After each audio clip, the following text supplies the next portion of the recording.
Part 82. The Pentium Era, South to North. Author, Mei Shi Niang. Chapter 811. Zhang Chen, Xiaozhao and He Hongmei took Xiangnan to north on a flight from Hangzhou to Chongqing on January 25, the 25th day of the year.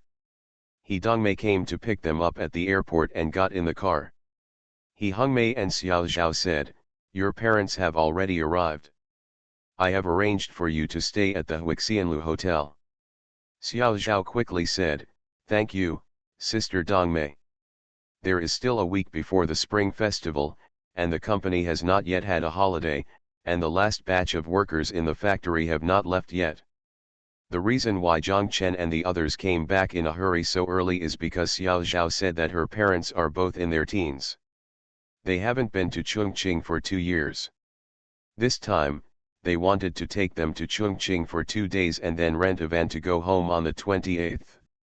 It was He Hongmei's brother-in-law who drove Xiaozhao's parents to Chongqing in his car. They arrived at the entrance of Huixianlu Hotel.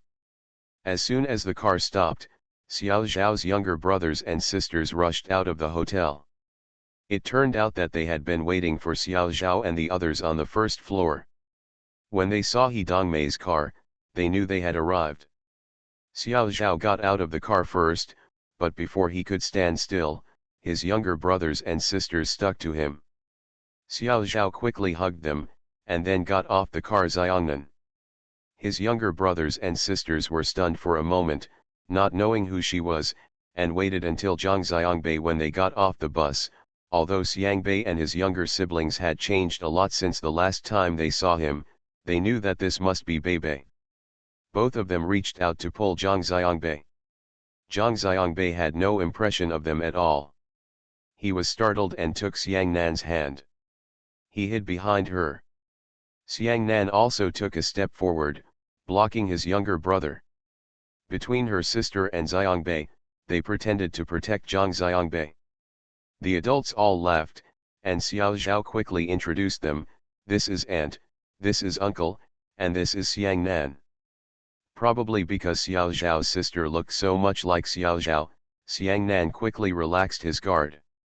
When his sister stretched out her hand, she held her hand and leaned towards her sister. The younger brother rummaged around in his pants pocket with one hand, and finally took out a toy pistol and handed it to Zhang Xiangbei. Zhang Xiangbei was overjoyed and let go of Xiangnan's right hand and reached out to take it. The alliance between the two little children was immediately broken up by the two older children. The younger brother held hands with Xiangbei, and the younger sister held hands with Xiangnan, and the four of them walked into the hotel together. He Dongmei had already opened a room for them. On the 12th floor, He Dongmei handed the key cards to the two rooms to Xiaozhao and told her that your parents live in the two rooms opposite you. Xiaozhao took the key tag and said thank you. After taking out all the luggage in the trunk, He Dongmei went to park the car. He Hongmei sent them in. When they entered the hotel, the four children were no longer visible in the lobby. He Hongmei said that she must have gone upstairs to report the news. When they walked to the elevator, they saw that the elevator was going up and stopped at the 12th floor. All three laughed. He Hongmei did not disturb their family reunion and did not go upstairs with Zhang Chen and others. Watching the elevator door close, she turned around and went to He Dongmei's store. Zhang Chen and Xiaozhao went upstairs. When they reached the 12th floor, the elevator door opened. Xiaozhao's parents, wearing new clothes, were standing at the elevator entrance. To their surprise, their aunt, Mayor Niu, was also there. "Xiaozhao!" Mayor Niu shouted, and before Xiaozhao could go out, she dragged her out and the two of them hugged each other. Xiaozhao's parents stood by and smiled. Zhang Chen called his parents. The two kept nodding. Xiaozhao's father hesitated for a moment, but his right hand was still half stretched. Zhang Chen quickly held it. My hands felt the weight of calluses on top of each other again. When Mayor Niu and Xiaozhao let go, Zhang Chen called out, "Hello, aunt." "Okay, aunt is very good, and Mayor Niu is very good," Mayor Niu said with a smile. Everyone walked into the corridor together, and Xiao Zhao asked, "Auntie, why are you here? I thought I wouldn't be able to see you and uncle until the 28th in the countryside. I specifically asked for 2 days leave from the village and came here to block you," Head Niu said. "Blocking us?" Xiao Zhao was surprised. "Why are you blocking us?" Mayor Niu looked back and forth and said to them, "Let's talk in the room." Xiao Zhao's parents also said, "Yes, we will talk in the room." Before I even reached the door, I heard the sound of 4 children playing in the room with the door open. Xiao Zhao opened the door of her room opposite and said to her aunt, "Come on, come over here." Then she walked to the opposite side and said to her sister inside, "Xiao Fang, we are discussing things in the opposite room. You take care of them." My sister nodded. 5 people entered the room. Zhang Chen and Xiao Zhao's father were sitting on the sofa, and her aunt and Xiao Zhao's mother were sitting on the bed opposite. Xiao Zhao stood there, feeling a little uneasy. She couldn't wait to ask, "Auntie, what happened at home?"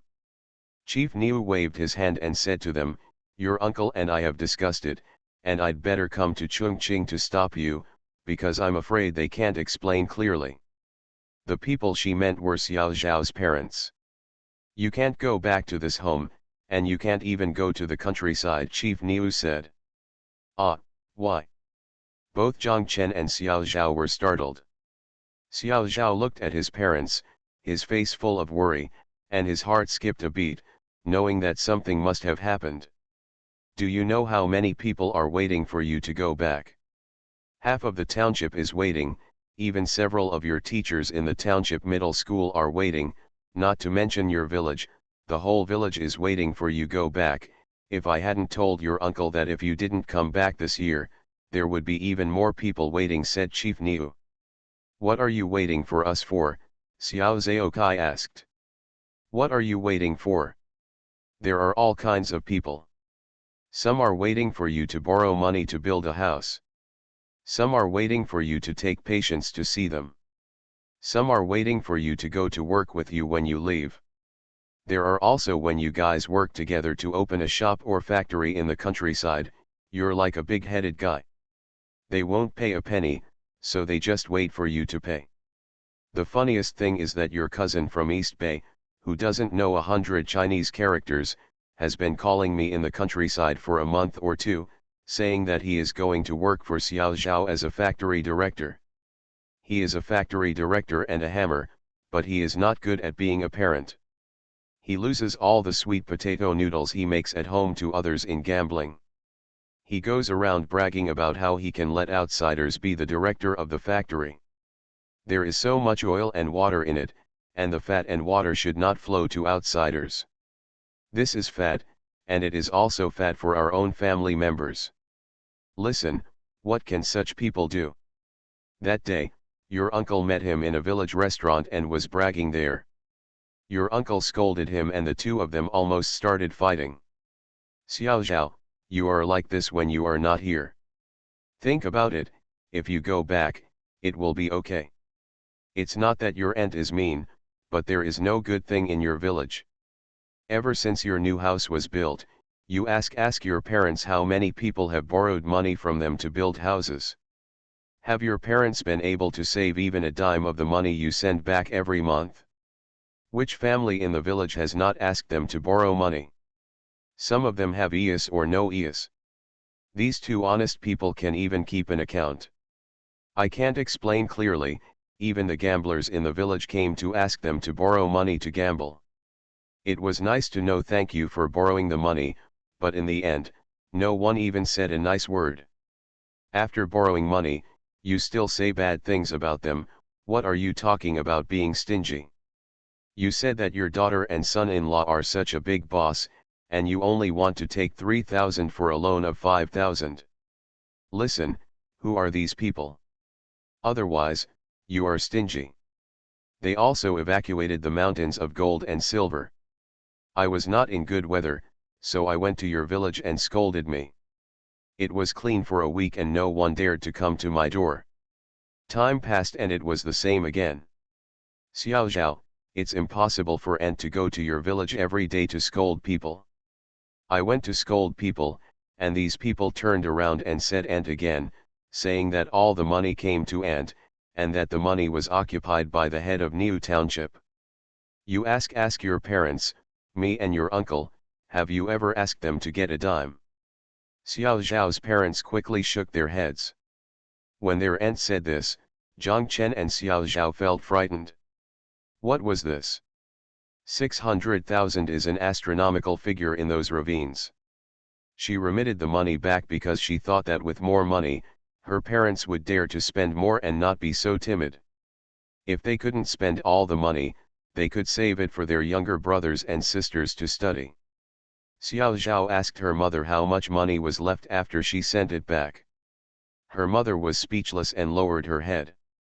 Xiao Zhao looked at her father, who also lowered his head. What's left? My aunt scolded. The money is gone, but you don't dare to talk to me. I pressed and pressed that day, and then you told me that there is no money left. Not a penny is left. It's all borrowed. I asked you if you sent it how much. God, I took out the account and looked at it, 682,000, 682,000. Your uncle said that several township office buildings can be built. I took the IOU for the urea bag home and calculated it with your uncle. It was less than 400,000 yuan, and the rest didn't even have a note. No, I let them live in my house last week. It's almost the end of the year, so I'm afraid there will be more people borrowing money. At your house, your uncle also asked your younger uncle to guard it. I am afraid that these people will not be able to borrow money or find people, and they will smash the windows and doors. Xiao Zhao was heartbroken when she heard that. It wasn't that she felt sorry for the money, but she didn't expect that she sent money to her family every month. She originally wanted to improve their lives, but she didn't expect that the money would turn into a scourge. My parents are living such a life at home, which is really evil. Is it still the hometown I am familiar with? Are those still the folks I am familiar with? Zhang Chen felt sad as he listened. The good feeling when he went home with Xiao Zhao for the first time has always remained in his heart. This place was once the peach blossom garden in his dream. Unexpectedly, after the veil of this peach blossom garden was lifted, so unbearable. Zhang Chen handed a cigarette to Xiao Zhao's father. He took it and Zhang Chen lit it for him.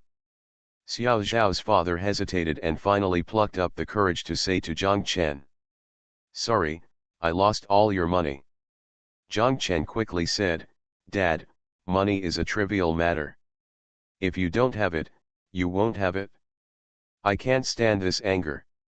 Just like my aunt said, there is no such reason. You spend money to buy the pain.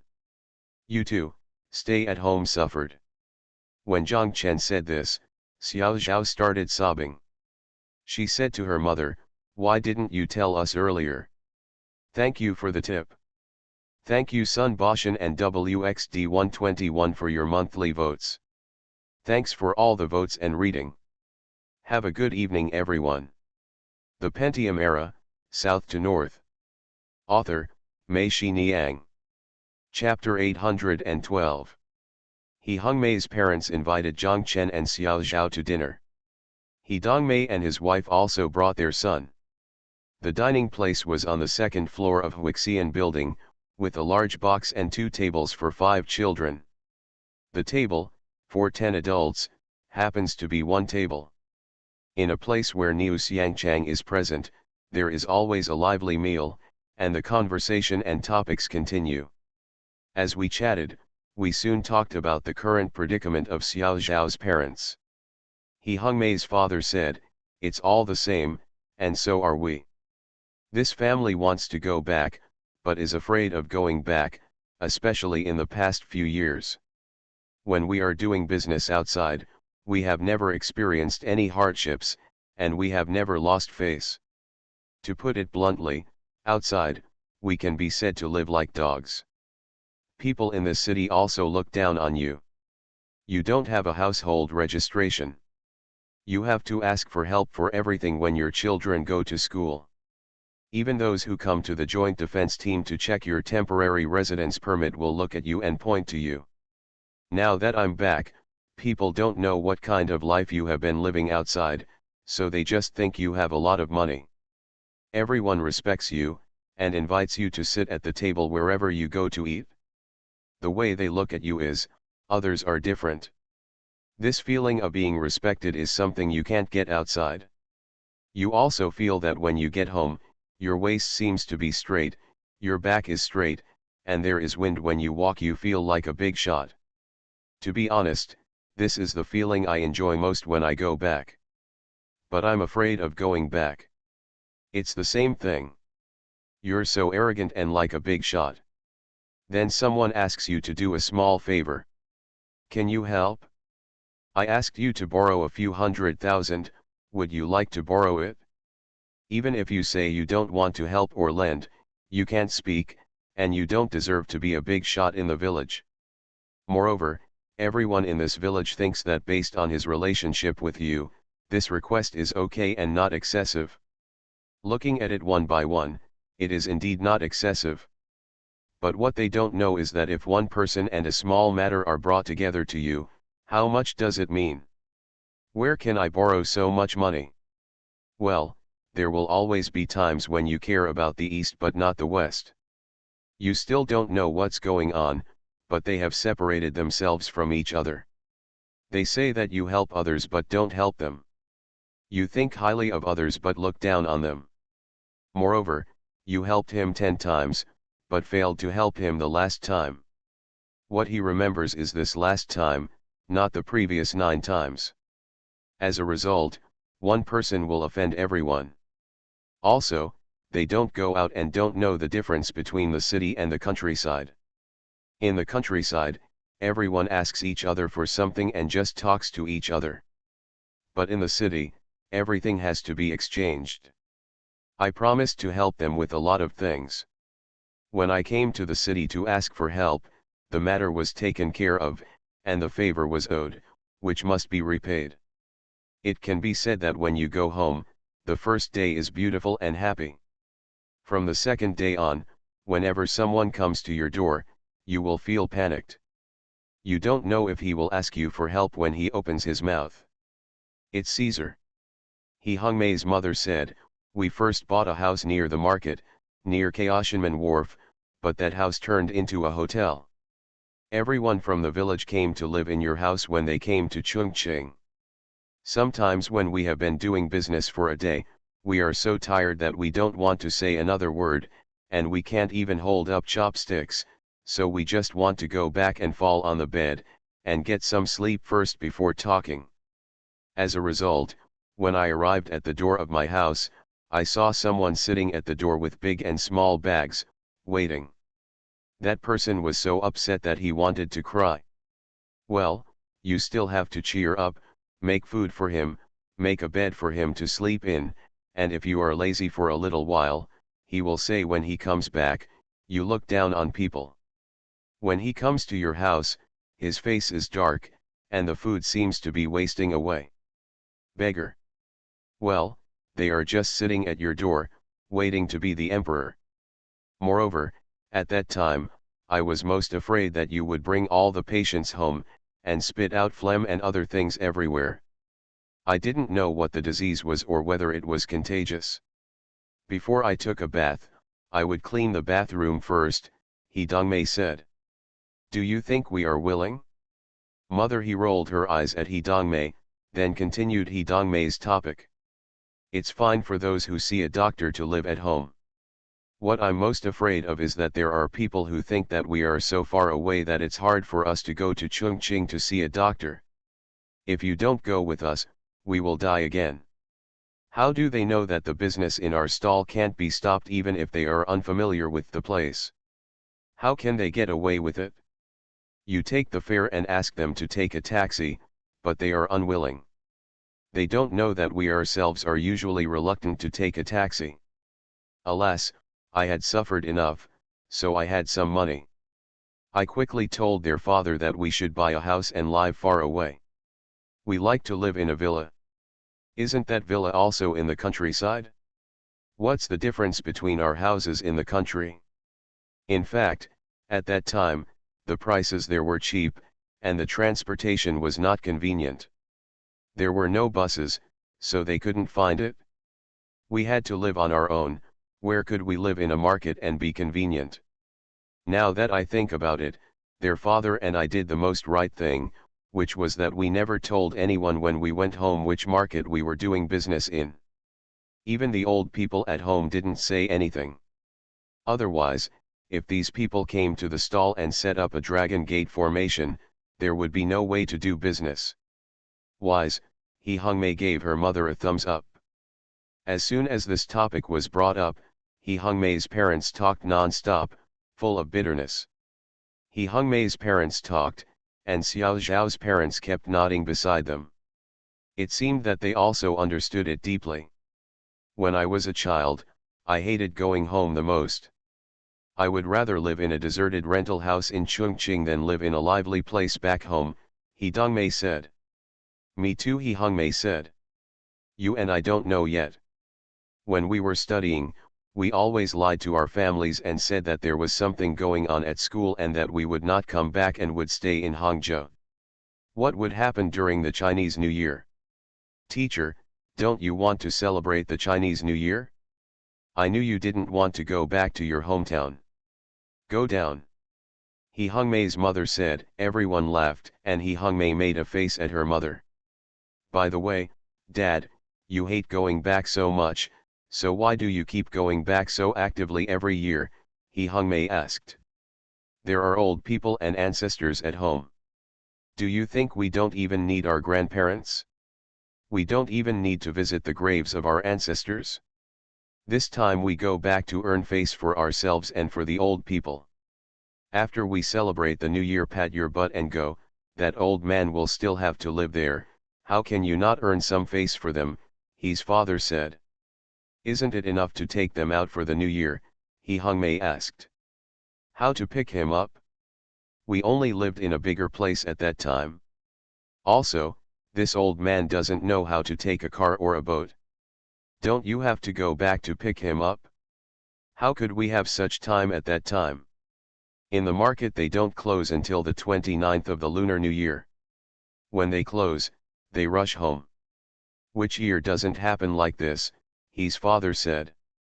How do these children know this? They know whether they like to do it or not. They don't know that there are some things that you have to do even if you don't like it, his mother said. Dad, he breathed a sigh of relief.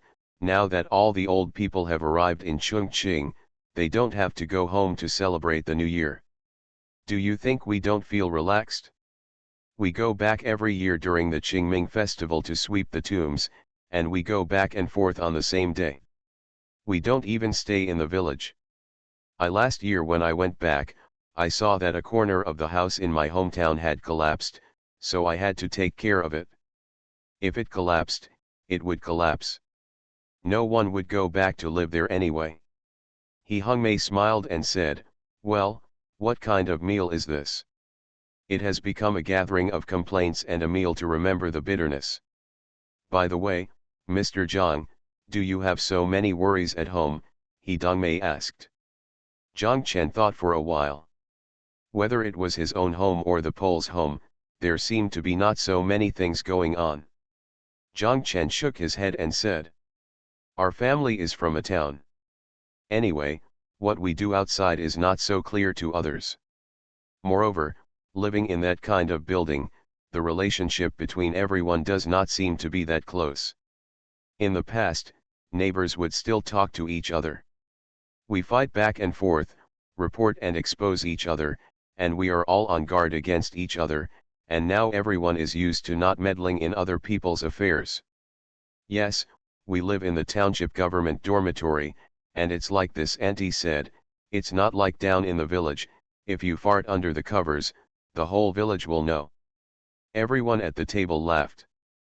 By the way, Xiao Zhao, I suggest your parents stop staying in the village and come out as soon as possible, Hee Hungmei's mother said to Xiao Zhao, otherwise, you will continue to suffer a lot. Yes, I think so too. The first thing I did when I came this time was to stop you and prevent you from going back. The second thing is this and that place. Xiao Zhao, your parents can't stay here any longer. As he spoke, Mayor Niu turned around and said to Xiao Zhao's parents, don't be stubborn and don't be reluctant to part with it.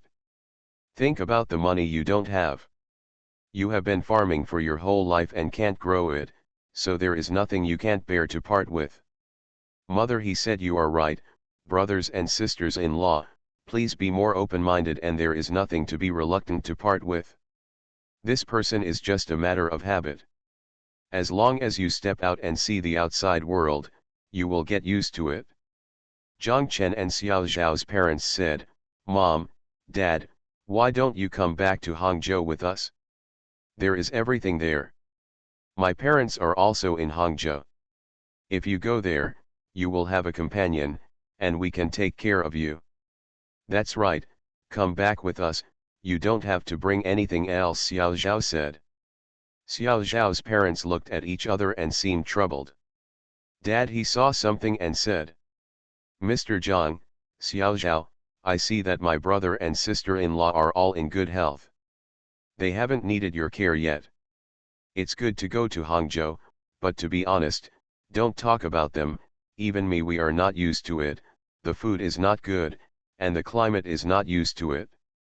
For the elder brother and sister-in-law, there is another problem, that is, they can't understand what they are listening to, and they can't speak what they are talking about.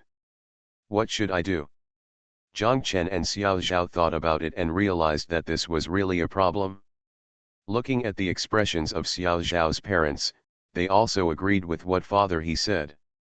I have a suggestion, Mr. Zhang, Dad, he said, why don't you just buy them a house in Chongqing, so that there will be no obstacles for them to eat, live, come in and out, etc. They are so close to each other like my aunt.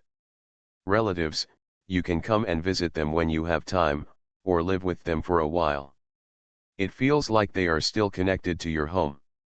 If there's really something big going on at home, it's easy to rush there from Chongqing. You don't have to go all the way back from Hangzhou. Yes, that's good, Mayor Niu said. Zhang Chen asked Xiao's parents, Mom, Dad, do you think this is okay? You are in Chongqing, and your younger brothers and sisters can also go to school in the city. The schools in this city are better than the ones below. That's right, you are very thoughtful. I haven't thought about those two little kids studying. What's so good about the schools in the countryside? The teacher can't even speak Mandarin well, Mayor Niu said, it's settled like this, don't ask them, I'll take the idea. Thank you for the wonderful reward on the road. Thank you IG, Lu, and book friend 16041901074750 for your monthly votes, and thank you for all your recommendation votes and reading. I wish you all good health. You are listening to Novels at Bless Up channel. Wish you happiness and luck. Please subscribe to receive new novels. How do you feel about this novel? Please like and leave a comment. The Pentium Era, South to North. Author, Mei Niang. Chapter 813. Next, everyone discussed how to buy a house. Zhang Chen and Xiao Zhao, including Mayor Niu, didn't know anything about houses in Chongqing, so they asked He Hungmei's parents to help introduce them. Dad, he quietly asked Zhang Chen beside him, Mr. Zhang, do you have a budget for this? What this means is there any limit on how much money can be spent? Zhang Chen shook his head and said no. Dad, he understood, he raised his voice and told everyone, in my opinion, just buy it from our place. Our place is now connected by buses, and it is convenient to get in and out. In the future, the planned urban light rail will there is also a stop near our place. Yes, we can do it there. This villa is better than a building. If brother wants to use it, you can dig a piece of land and grow vegetables in the yard in front of and behind the house. There are several families there. I saw them all. I'm growing vegetables myself, his mother said. How much does it cost? asked my aunt. All the new houses there have been sold out, but some people have resold them. The price is a little more expensive now than when we bought it. The undecorated ones cost more than 800 square meters. The decorated ones are a little more expensive, 300 per square meter. A house of more than 1 square meter costs about 4 to 500,000, said his father. My aunt was startled, looked at Zhang Chen and Xiao Zhao secretly, and stopped talking. Zhang Chen asked his father, "Is it convenient for children to go to school there?" "Convenient, Dad." He stretched his head to look at his younger brothers and sisters at the next table and said to them, "The boy goes to elementary school, right? There is a newly built elementary school nearby, and the girl goes to junior high school." "Which school in Chongqing City?" "As long as you pay a sponsorship fee of 20,000 to 30,000 yuan, you can attend. You can live on campus during the week and go home on weekends." Xiao Zhao nodded and said, "She is now in a rural middle school and also lives on campus." His mother said, "If anything happens if we live there, we'll be right next door, so it's easy to just call." Zhang Chen looked at Xiao Zhao and said to her, "Then let's go there tomorrow and have a look." Xiao Zhao nodded and said yes. Xiao Zhao's parents were anxious and shook their heads quickly. Xiao Zhao's father told Zhang Chen that it was too expensive, and it cost a lot of money. "Brother, don't be afraid. The house there is just like money in the bank. Look, when we bought it, it was only more than 600, and now it is more than 800. We have made money by buying a house. I earned back all the interest," his father and Xiao Zhao's father said. When my aunt saw that both Zhang Chen and Xiao Zhao agreed to buy a villa, she also thought that living in a single-family house would definitely be more comfortable than living in a building. She said, "That's right. Keeping this money in the house is better than the IOU you need to exchange for that urea bag. Xiao Zhao, I will go with you tomorrow. Auntie will make the decision." Zhang Chen and Xiao Zhao both agreed. Next, talking about the Chinese New Year, Zhang Chen said, "Didn't we order a van on the 28th? Why not let him pass by? Auntie, we will ask the driver to go to the countryside to find you, your family, my uncle's family. Bring grandma and come to Chongqing together. We will open all the rooms for you here. We will ask this hotel tomorrow if it will be able to host New Year's Eve dinner. If it does, we will book it here. If not, we will book it at a hotel in the city that does New Year's Eve dinner. We will celebrate the New Year together in Chongqing and have fun together before going back. Auntie, do you think this is okay?" Before Mayor Niu said anything, He Hongmei's parents said, "This is good, this is good." Chongqing is also very lively during the New Year. Chief Niu said, "It's good, even your little uncle, I still want him to guard your house. Auntie, as my uncle said earlier, I don't even plan to live in this house anymore. If the glass breaks, just let him smash it and don't worry about him," Zhang Chen said. Mayor Niu was still a little reluctant to part with it. She said, "That's a new house. Whether it's a new house or an old house, as long as no one lives in it, it's an empty house, so don't worry about it," Zhang Chen said. Xiao Zhao bumped his knee with his knee under the table. Zhang Chen understood that what he said was a bit heartless. Not only was his aunt reluctant to part with it, I'm afraid Xiao Zhao's parents were even more reluctant to part with it. There, after all, it is their home.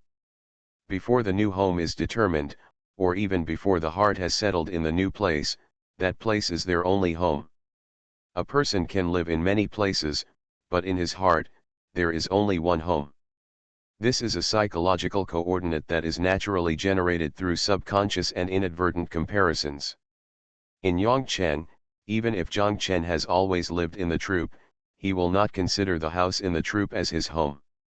Only the small room at home will he consider it as his home. And when he and Xiao Zhao got married and had Zhang Xiangbei, they retreated to their parents' home.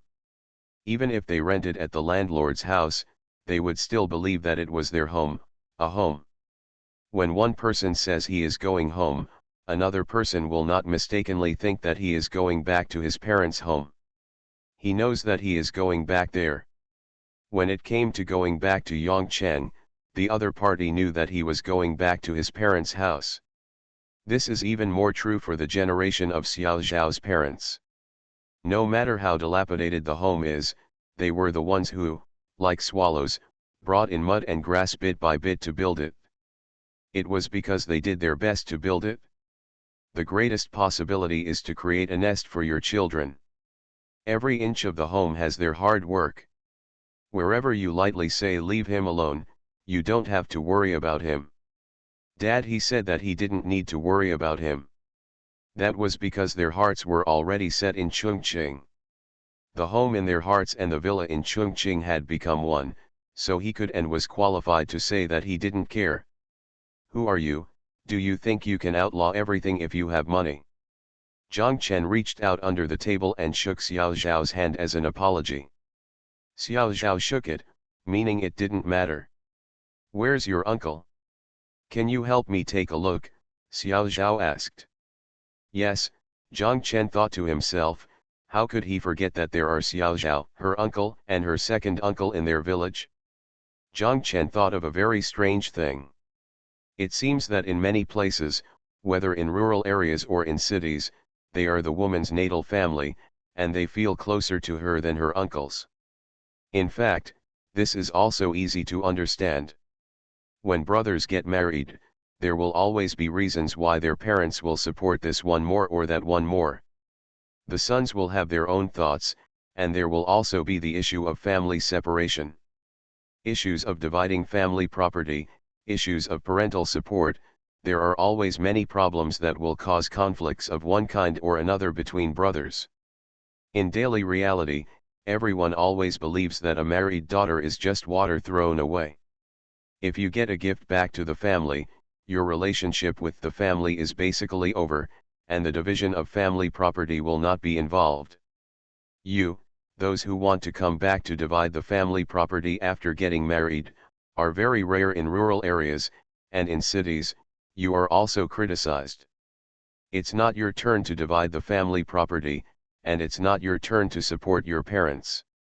There will be no conflict of interest between you and your brother. You can decide which brother to be closer to based on your own likes and dislikes. Many times, brothers will end up fighting each other. After breaking the blood, the sisters turned into peacemakers. And for children, even more so, the uncles and aunts on the mother's side have no conflict of interest with your family, but in terms of relationship, they are the same as the relatives on your father's side. In the name of relatives, and there is no conflict of interest, the two parties are certainly close. In many customs, uncle is given the highest status, surpassing that of uncles. This also means that since there is no conflict of interest, the uncle can drink a bowl of water evenly.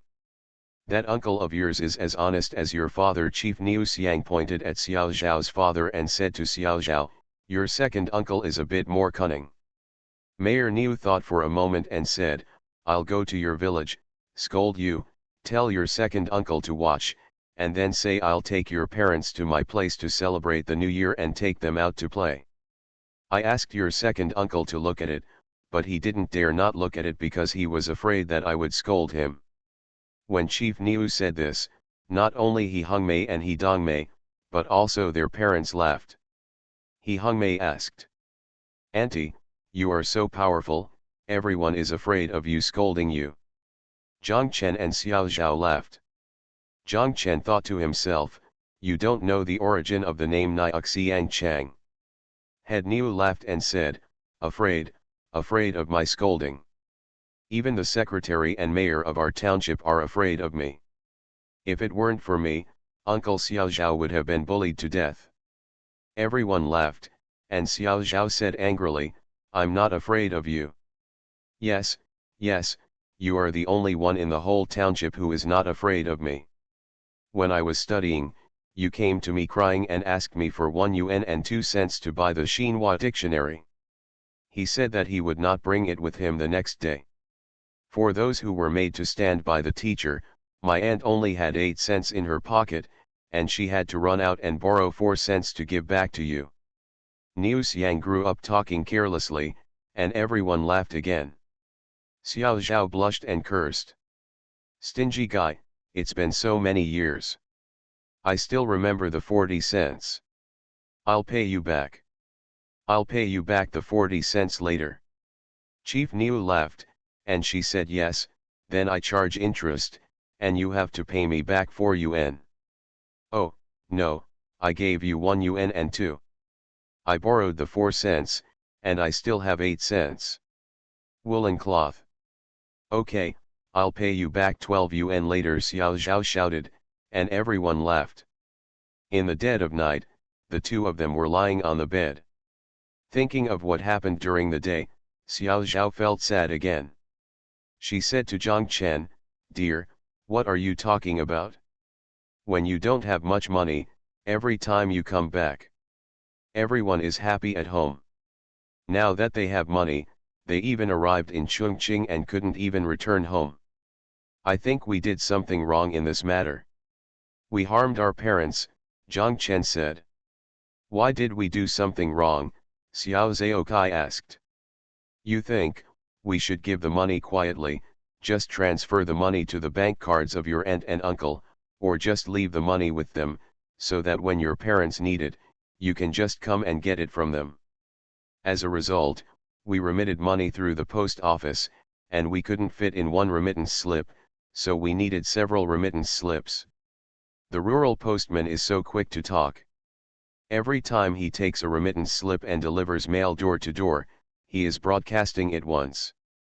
This is to inform those people that this month's money has arrived, so you can hurry up and borrow it. If it's too late, it won't be there anymore." Zhang Chen said, and Xiao Zhao nodded, thinking that this was really the case. Xiao Zhao sighed and said, "Well, I'm also worried about my parents. Even if they have tens of millions, they won't be willing to spend an extra 100. I just thought about sending more. They have a lot of money, but they are always willing to spend it. If I had known this, what kind of money should we send? They couldn't spend all the cash we gave them in a year when we left last time. Thanks to Tin Soldier, on the shore 131, and the third-ranked person from top to bottom for the reward. Thank you for your monthly votes from Ping and Life, Tianying 1978, Bustling Farce, and Book Friends 201806210933222406. Thank you for all the votes and reading. Have a good evening, everyone. The Pentium Era, South to North. Author, Mei Shi Niang. Chapter 814. The next day, He Hongmei came to pick them up. She specially drove a borrowed Toyota Overlord so that Zhang Chen, Xiao Zhao, and their whole family could sit down. He Hongmei told them that her parents had contacted 3 houses for them. One was not renovated, and the other 2 were already renovated. The keys to 2 were at the property, and the owner of the third house had gone there in person. It seemed very urgent. He Hongmei drove directly to the door of the property center and told them that the homeowner was waiting here and they should check out his house first. Zhang Chen said yes. Walking into the club inside the property center, his father was chatting with a middle-aged man. When he saw them arriving, the two stood up. After introducing them to each other, his father asked Zhang Chen and Xiao Zhao if they wanted to sit down first. "Come down for a cup of tea and a chat?" Zhang Chen said, "Let's look at the house first." The man seemed really anxious. After hearing Zhang Chen's words, he quickly said, "Okay, let's look at the house first." When Zhang Chen and Xiao Zhao followed He Hongmei in, Xiao Zhao's parents and aunt had already fainted when they entered the community. They thought, this place looks like something in a painting. They didn't expect it to be a place where people live. At the entrance of the property center, I saw such a high-end place, the floor was as clean as a mirror, how could I dare to follow it? Rao was the head of Niu Township. When he arrived here, he suddenly felt timid and even spoke softly.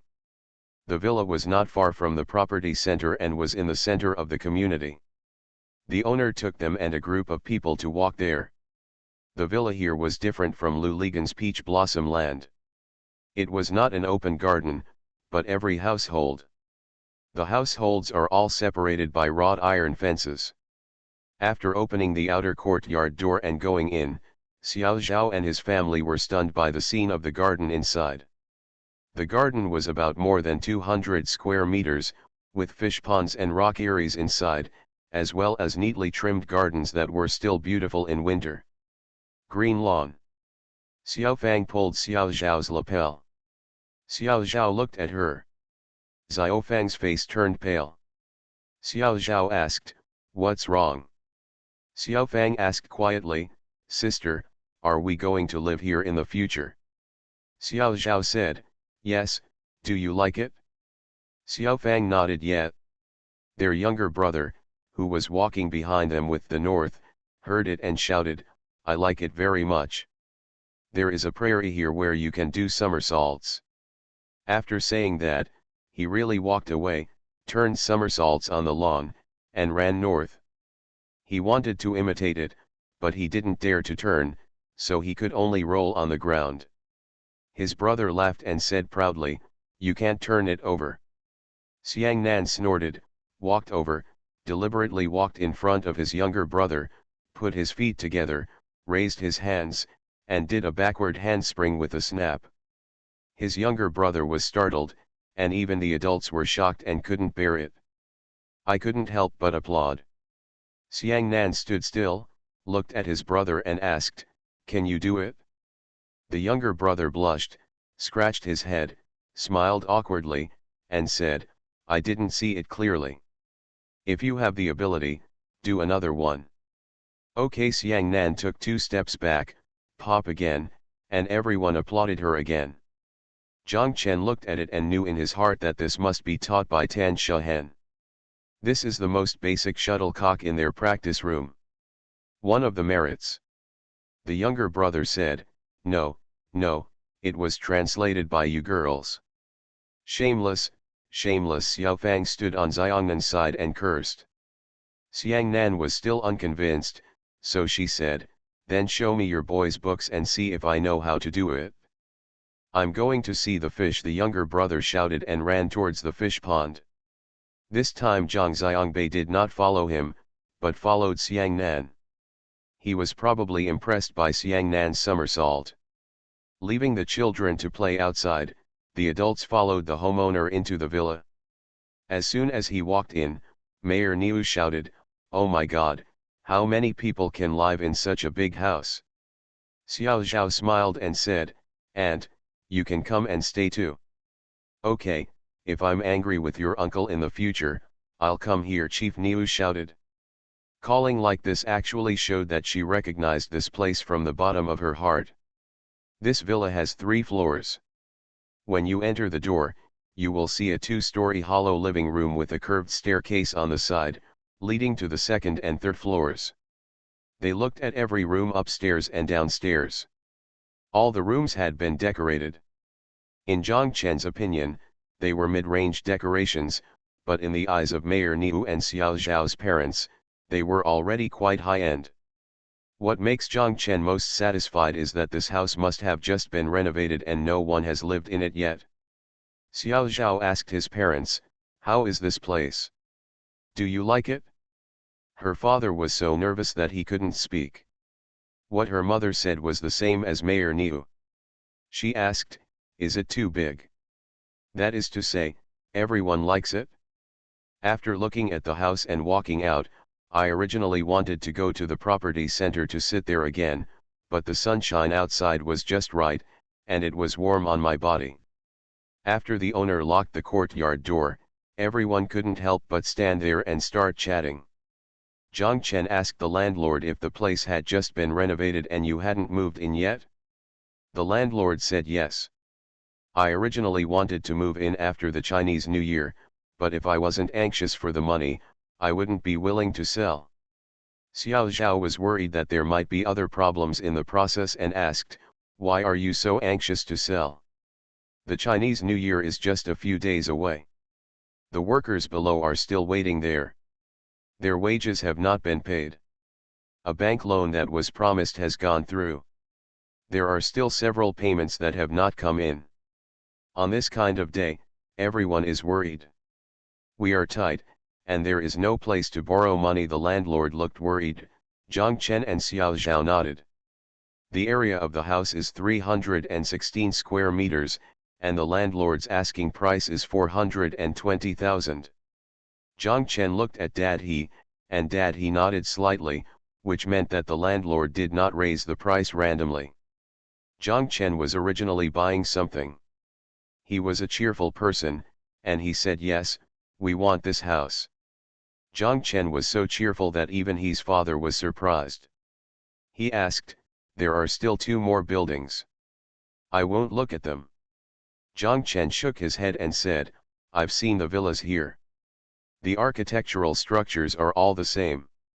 There's no difference between looking at 1 villa and looking at 2 villas. This is it.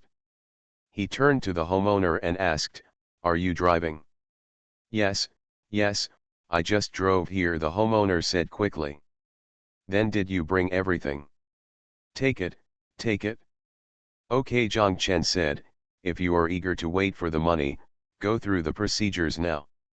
Zhang Chen turned around and said to Xiao Zhao, take your parents to go through the formalities with him, and I'll go to the primary school to find out more. Xiao Zhao said yes. Why, you bought it now? Mayor Niu was also surprised. Yes, Zhang Chen said, the house is not a green vegetable.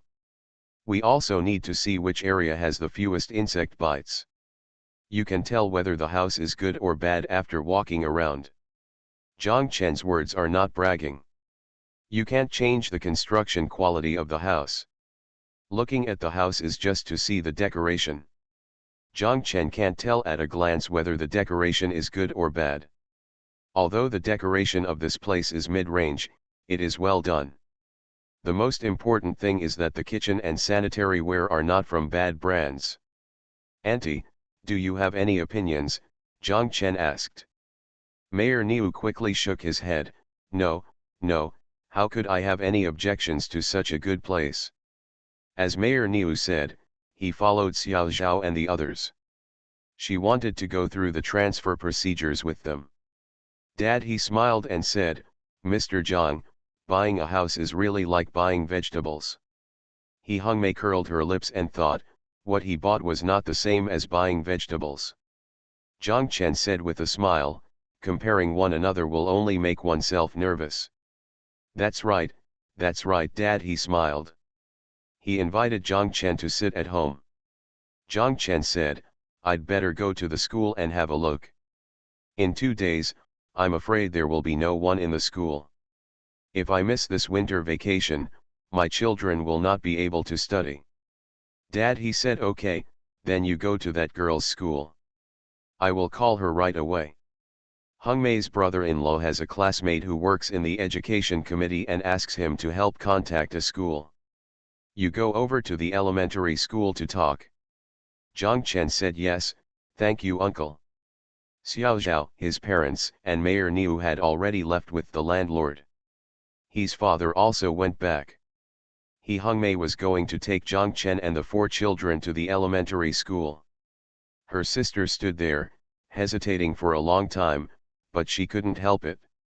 She asked Zhang Chen with a blushing face. Brother-in-law, did we really buy this place? Zhang Chen said yes, this will be your new home from now on. There are so many rooms, you can choose a room by yourself, okay. My sister nodded quickly. What about me? Asked the younger brother. You can do it too, Zhang Chen said. Then I want to choose that toilet. The toilet is very high-end. The younger brother said that Zhang Chen and he Hongmei laughed, and the younger sister went to twist his face, but he ran away, shouting as he ran, or I will live on the prairie. Come back, Zhang Chen shouted. When his younger brother came back, Zhang Chen told them, also, starting from next semester, you will all go to Chongqing to go to school, okay. The 2 of them nodded together, and Xiongnan and Xiangbei also nodded. Zhang Chen told his sister that at the beginning, you may not be able to keep up with your studies. You may not know many things that your classmates know. Some classmates may laugh at you and say that you are from the countryside, but these don't be afraid, just work hard and don't care what others think of you, do you understand? My sister nodded. If someone bullies you at school, just talk to Sister Dongmei and she will beat them. Sister Dongmei used to be the bully in school. He Hongmei said. Zhang Chen looked at her and smiled, and she said, "Why are you laughing?" "It's true. When I was in school, male classmates didn't dare to mess with me, otherwise he Dongmei would go to him to settle the score. So smart. Of course, you want to try to provoke me and see if he Dongmei can find you." Zhang Chen laughed, "Then I wouldn't dare." Zhang Chen said to his younger brother, "You are the same, you know." The younger brother nodded. "Also, we are going to your school soon, please be smart," Zhang Chen said. "How clever?" asked the younger brother.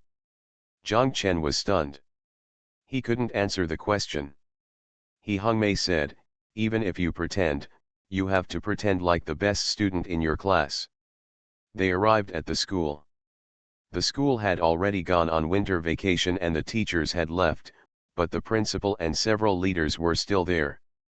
He Hongmei asked Xiao Fang to take Xiangnan to the north to wait for them on the first floor of the teaching building. She and Zhang Chen took the younger brother went upstairs. When they arrived at the principal's office, the principal was a woman. He Hongmei explained her purpose of visit to her in Chongqing dialect. She asked, "Are you a resident of the villa next door?" He Hongmei said yes, she just bought a house. "Which kid is it him?" The principal nodded his chin to his younger brother and asked. The younger brother immediately bowed to the principal and shouted, "Hello principal." The principal laughed, "You are quite clever. What's your grade?" "Report to the principal, I am in 5th grade." The principal nodded.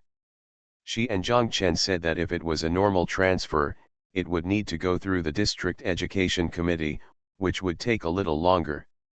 There was another way, which I could decide on right away. "Any solution?" "That is, if you can pay 8,000 sponsorship fees." "Okay, let's hand it over," Zhang Chen said. The Pentium Era, South to North. Author, Mei Xiniang. Chapter 815. Back at the Huixianlu Hotel, Zhang Chen was about to make an order for the New Year's Eve dinner. When he went out in the morning, he asked about it and was told that the New Year's Eve dinner would be made here, but he had to make a reservation so that the catering department could prepare the ingredients. Zhang Chen was about to go to the front desk to make a reservation when his eldest brother made a loud noise. It was Xiao Zhao. Xiao Zhao told him that you don't want to order the New Year's Eve dinner there. "Why?" Zhang Chen asked. "Let's talk about it when we get back, we're almost ready here," Xiao Zhao said. "How is your place?" "It's ready. My brother's school has been set up. After the new year, you can just get your household registration book and ID card to register. My brother knows what to do. My uncle has also agreed on my sister's school. There are 3 schools you can go to. You can discuss it when you come back." "Okay, we'll be back in a while," Xiao Zhao said. He Hongmei took a few children to play in Jifangbei Square in front. The key tags of the room were all with Xiao Zhao and the others. Zhang Chen was too lazy to ask the waiter to open the door. He just took this time to go to He Dongmei's Ban Mutian specialty store. He Dongmei was in the store. When she saw Zhang Chen come in, she came over. She heard that the house had been bought and shouted, "Great, then we will be neighbors from now on." "You live there too?" Zhang Chen asked. "Yes, it's just another building. It's not the same as my parents'. There are all old people in their house." "Does He Hongmei also have one?" "Yes, how do you know that she told you?" He Dongmei asked, "but she lives with my parents now, and her house is empty." Zhang Chen said, My guess is that parents will probably arrange it this way. He Dongmei nodded. He Dongmei accompanied Zhang Chen around the store and returned to the cashier. At this time, there were no customers to pay the bill, so the two of them stood chatting. By the way, were you a bully in school? Zhang Chen asked. Damn it, He Hongmei must have told you this. It happened many years ago, and it was forced. Didn't we just come from the countryside at that time? A few classmates always bullied me, which made me angry. Beat all three of them, and became famous, He Dongmei said. 1 against 3, you are also very good. He Dongmei smiled and said, they city kids are mean-mouthed and have no strength. We have been going up the mountain to chop firewood since we were young, so we are very strong. Come on. What? Arm wrestling, He Dongmei said, wiping the calculator and cashier receipts on the cashier counter to one side to make room for them. Okay, who's afraid of who? As Zhang Chen said, the two of them locked arms at the checkout counter. Of course Zhang Chen won, but he also felt that He Dongmei's hand strength was quite strong. He Dongmei was still not convinced and said, left hand, left hand. The two of them switched their left hands and started again. Zhang Chen still won. He Dongmei was convinced now and said, my husband can't defeat me. I underestimated you. Zhang Chen laughed, do you think I am also a city boy? Let me tell you, I have also cut wood and moved bricks. When Zhang Chen said this, he seemed to be bragging. He chopped firewood when he was a child, but it was just for fun occasionally. He went with his classmates. He did move bricks on construction sites, but only occasionally. You're so delicious, He Dongmei shouted. What's the meaning? He Dongmei smiled and said, we, Wan Yuan Hua, praise you for being so awesome. Don't take it seriously, don't take it seriously. Zhang Chen quickly waved his hand. After coming out of He Dongmei's store, Zhang Chen stood at the door and looked towards the square. He didn't see He Hongmei or the others. He turned a corner and walked into the lobby of the hotel. He didn't see anyone either. Zhang Chen went upstairs to take a look. The elevator door opened, and I heard the voice of Mayor Niu, knowing that they were back. Zhang Chen walked into their room, and before he asked, Xiao Zhao called him and said, come here, Mayor Niu has already given an order, saying that the Spring Festival will not be celebrated here, but that he will spend it in that house and live there. If you can't live in your own house and have to live in a hotel, it doesn't make sense. Let's take advantage of the crowds to make that house more popular. How can such a big house not have so many people? Cried Mayor Niu. But there's nothing there, Zhang Chen said. Even sleeping on the floor and drinking rice porridge is more comfortable than staying in a hotel, Mayor Niu said. Don't worry, as long as I have a handful of straw, my aunt can cook a New Year's Eve dinner. Okay, I want to live on the prairie, the younger brother shouted.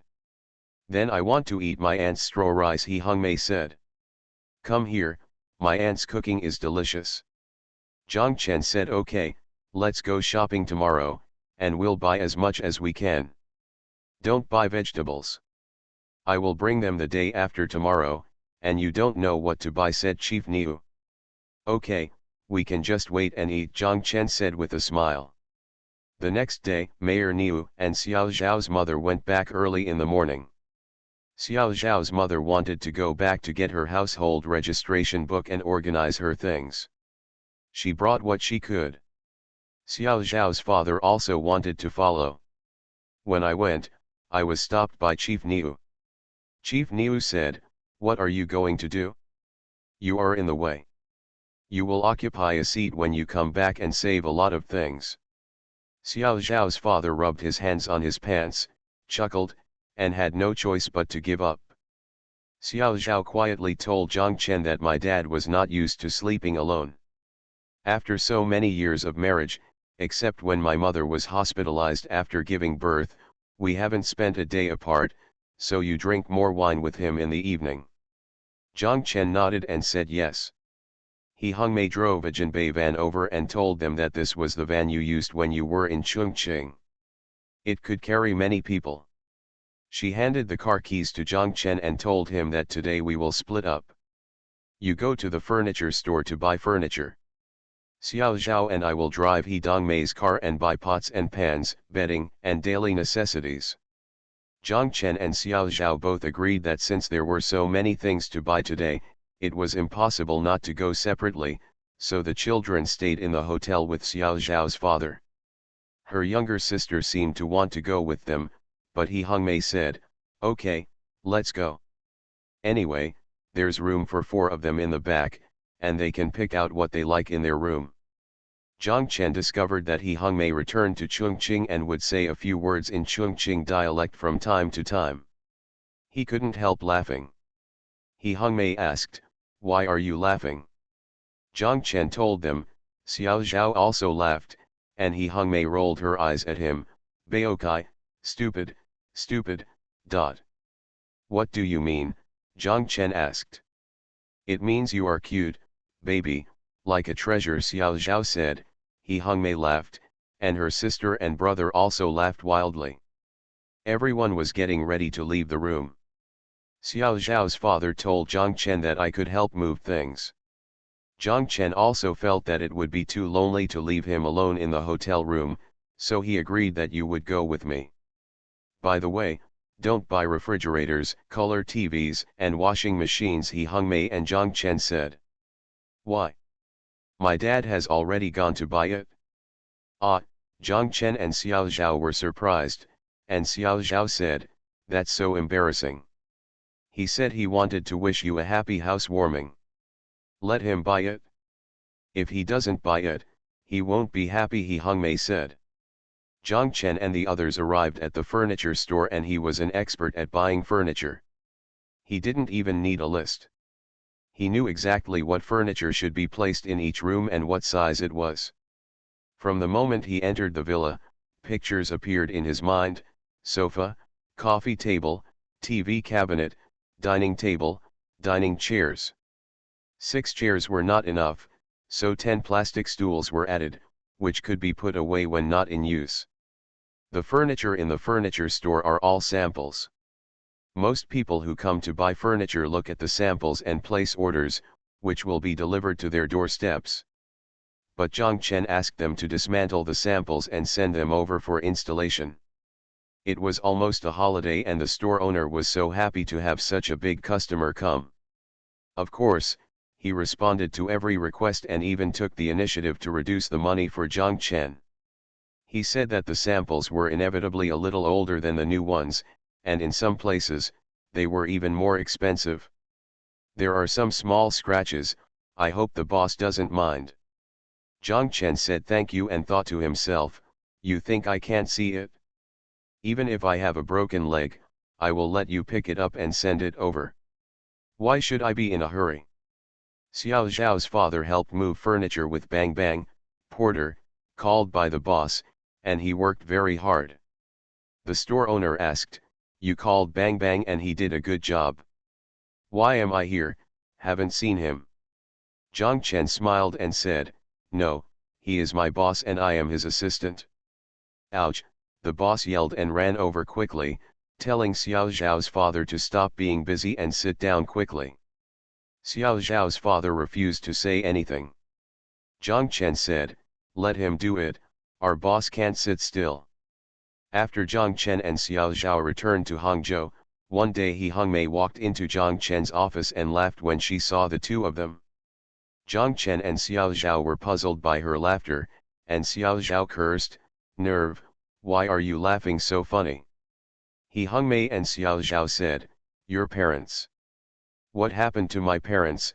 Xiao Zhao asked. "Do you know what they are doing now?"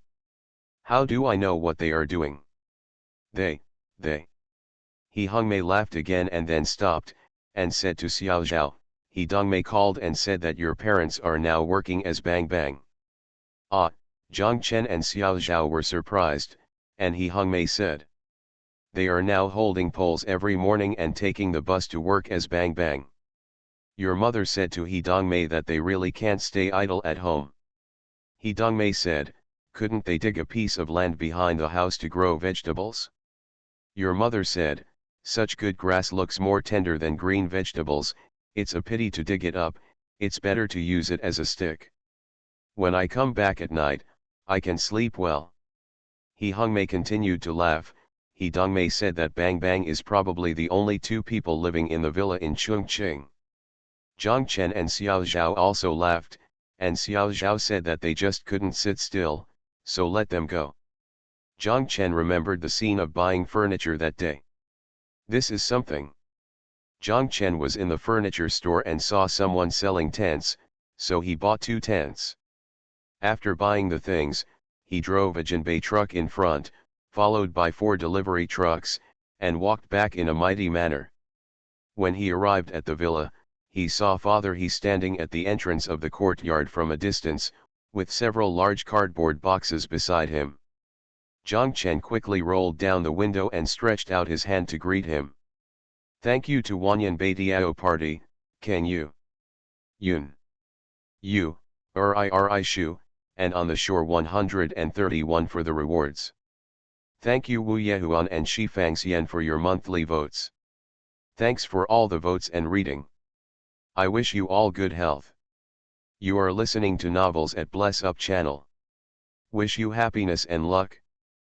Please subscribe to receive new novels. How do you feel about this novel? Please like and leave a comment.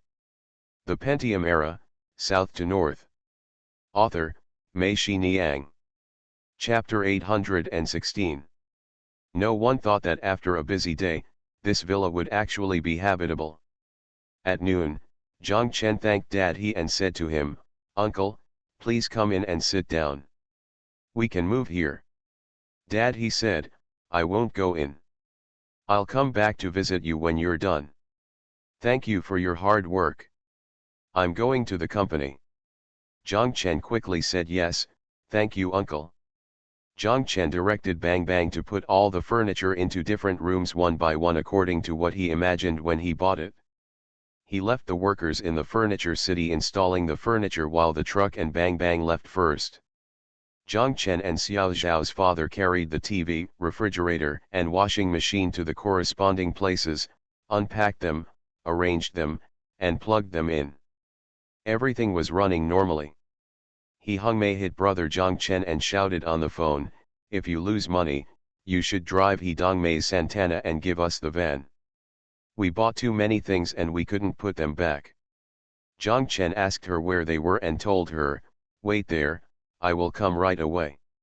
At home, he asked Xiao Zhao's father to accompany the workers to install the rooms one by one. There was nothing else to do. He drove the van and arrived at the place He Hongmei had mentioned. Sure enough, he saw a pile of things piled up like a hill next to their Santana. Lots of stuff. Everyone was busy loading the things in the 2 cars and taking them back. The furniture in the house was almost installed, and the 2 women and children started yelling again. When his younger brother saw the tent Zhang Chen bought, he was so happy that he insisted that Zhang Chen help him set it up. Zhang Chen went to the lawn outside and set up the 2 tents facing each other. This afternoon, the 4 children never came back. I've been in the house before, so I just squeezed in between the 2 tents, so I didn't have to get in the way of the house. He Hongmei smiled and said, it is best for them. Whatever villa they buy, they can just buy a tent. Of course, childhood in a villa is definitely not as exciting as in a caravan, Zhang Chen said. You're really good at talking, Guo Guo. He Hongmei rolled her eyes at him. The workers left, and Zhang Chen was arranging the soft furnishings. He Hongmei and Xiao Zhao drove out in a van and brought back another van. They put things into each room to see if there were still a lot of missing items.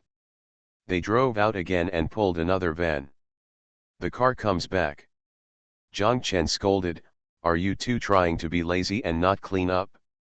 Can't you just make a list at home and buy according to the list when you go out? You are so smart, why didn't you think of reminding us until now? He Hongmei asked. Unfortunately, we have already bought all the houses. How about you buy another house and we start from scratch? Zhang Chen smiled and said, "Isn't your house vacant? You can buy it." "Okay," He Hongmei opened her eyes wide, "did you even get this information back from He Dongmei?" "Of course," Zhang Chen said, "I also confirmed that she was indeed the overlord back then. One of them beat three. I even competed with her in arm wrestling. How about it, who loses? Of course it's her, otherwise I'd be embarrassed rather than dead. Bragging, my brother-in-law loses to her every time. You don't look any better than my brother-in-law." "That's your brother-in-law," Zhang Chen said with a smile, "does he dare to win against He Dongmei?" Xiao Zhao pulled He Hongmei and asked, "You have a villa here?" He Hongmei nodded. Xiao Zhao was surprised and asked, "Isn't your home here? If you don't live at home, why do you need a villa?" "Waiting for someone who loses to her in arm wrestling every day to come to her door," Zhang Chen said. He Hongmei's face turned red and she came to chase Zhang Chen. Xiao Zhao understood and laughed. Zhang Chen continued to arrange the soft furnishings and put everything they bought back in the right place. He Hongmei and Xiao Zhao were sitting on the sofa chatting. Zhang Chen said, "What time is it? You haven't started doing hygiene yet?" "Don't mess with hygiene, keep it," He Hongmei said. "Why?" Zhang Chen asked, and Xiao Zhao looked at her strangely. He Hongmei and Xiao Zhao said, "We only need to be responsible for making all the beds at night." They had dinner at He Hongmei's house. The market that He Hongmei's mother was in charge of closed early, and she had come back early. He Dongmei was in the store, and He Hongmei's father was in the company. He's mother said, "Our family is actually celebrating the New Year. During festivals or when friends come over, we can have dinner together, but usually we all go our own separate ways. I'm just celebrating the New Year. I'm not included in the holidays. I'm all in Hangzhou. How can I have dinner with you?" He Hongmei shouted. "Then you come back," He Hongmei's grandmother said. "Not coming back," He Hongmei shook her head. He's mother and Xiao Zhao Zhang Chen said, "It turned out that Hongmei was alone in Hangzhou. Sometimes I was worried to death just thinking about it. But then you were here and she was with you every day, and I felt relieved." Xiao Zhao said, "We really can't live without her now. If she were not here all of a sudden, I feel like there would be no fun at all." Zhang Chen said, "Yes, I am not in charge of our design center as much as she is now, she is really great." He Hongmei's face turned slightly red, she hit the table rhythmically with her palms and said, "Hey, are you done with the compliments? Sit here without me any longer. I'll wait for you to praise me a few more times. When it's over, let's go clean up together." He Hongmei's grandmother, and an aunt all became happy when they heard about sanitation. They laughed like children. "Grandma," he shouted, "let's go, let's start sanitation." The old ladies stood up as they spoke. When Zhang Chen and the others stood up, they saw each of them carrying a plastic bucket in one hand and a rag in the other. Everything was ready. The three old ladies, He Hongmei's mother, and a nanny, all of whom were very agile, worked for more than 2 hours to make the villa clean. However, Xiao Zhao and He Hongmei were left behind in making the bed. "Grandma," he kept running over and asking Zhang Chen, boss, where else can we do sanitation?" Zhang Chen stood there, unable to remember. He Hongmei came over and said, "Grandma, please clean up the porch at the door." "Got it?" Grandma turned around and left. Zhang Chen looked at their enthusiasm and asked He Hongmei, "Does your family usually have to fight for sanitation?" He Hongmei laughed, "It's not just robbing. The three old ladies often quarreled over hygiene and asked the nanny to mediate." Zhang Chen laughed, smiling and feeling a little emotional. These old people have worked hard and busy all their lives. How could it be possible for them to stop? They would get sick. Men can still drink tea and show off. Long Zhen, this woman's biggest hobby is doing hygiene. This villa is like a golden cage. If you put a canary in it, it may feel very comfortable. But if you put a sparrow in a golden cage, how can the sparrow endure it? Jiang Chen thought and laughed again. Why did he also have so many Chongqing words, such as the Longmen formation, and how comfortable he was. The hotel room was still open, but the younger brother, sister, and Xiongnan and Xiangbei were unwilling to go back to sleep. Even Xiao Zhao squeezed Jiang Chen with his body and said coquettishly, "Guo Guo, the bed in our room is also made. We'll sleep here. You can do whatever you want, Guo Guo, okay, okay." Jiang Chen said okay, okay, just don't seduce me. Xiao Zhao giggled, "You are my man and I am your mother-in-law. If I don't seduce you, who will you seduce?" Jiang Chen saw that there was no one around, so he walked her upstairs and kissed her. Xiao Zhao was caught off guard and deliberately, and screamed ah. Xiao Zhao's father ran out and asked, "What happened?" It's okay, Xiao Zhao said, looking at Jiang Chen. The two of them laughed. After they were all busy, he Hongmei waved to them and said, "Goodbye, neighbor." Jiang Chen and Xiao Zhao were sitting on the steps at the door. Although it was still cold in Chongqing at the end of January, it was not that biting. This villa area is located in the suburbs of Chongqing. The light on the surrounding ground was not as bright as in the city. The stars looked particularly big. The two of them sat there leaning against each other, looking at the starry sky above their heads. Xiao Zhao sighed and said, "Honey, when we came here, we planned to go back to the village. Unexpectedly, just in the past few days, we have a family in Chongqing. He lost his home but could not return to the village. It's not good to be like this now," Jiang Chen said. Xiao Zhao said In fact, people should not be afraid of being changed. When the change first started, just like when we were on the train from Guangzhou to Hangzhou, we felt that the future was unpredictable. But if we really go all the way, it will be like this. In fact, the future is not empty, it is also made up of days and things. If you live every day well and do everything well, the future will be predictable. Not only at that time, Jiang Chen thought that when the three of them went to Haikan, they got through with the fake border security certificate he drew. When they got to the ship, they were scared to death. When they saw a ship coming towards them, they were worried. "Are you here to check the border security certificate again?" At that time, the future was a monster, and there was no room for reverie. Xiao Zhao nodded and asked, "My dear, are you scared?" "I mean, on the way from Guangzhou to Hangcheng." "A little bit," Jiang Chen said. "I'm not afraid at all. In Haikan, when we couldn't find the way out of the city, I was very afraid. But when the eldest brother put us on the boat and the boat started to sail, I suddenly wasn't afraid at all. I was happy.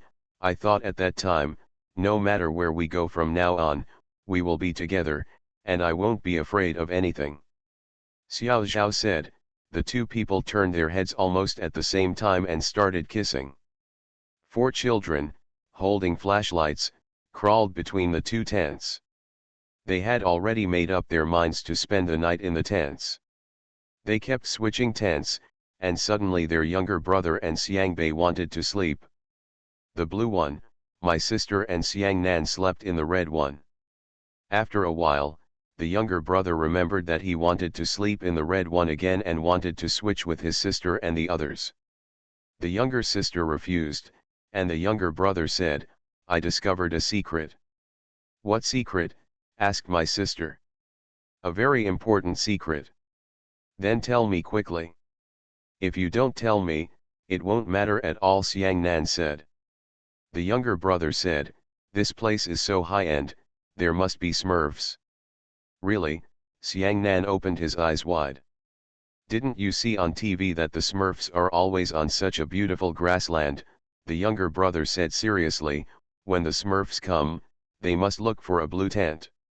When my sister and Xiangnan heard this, they quickly changed to blue tents with their brothers and Xiangbei.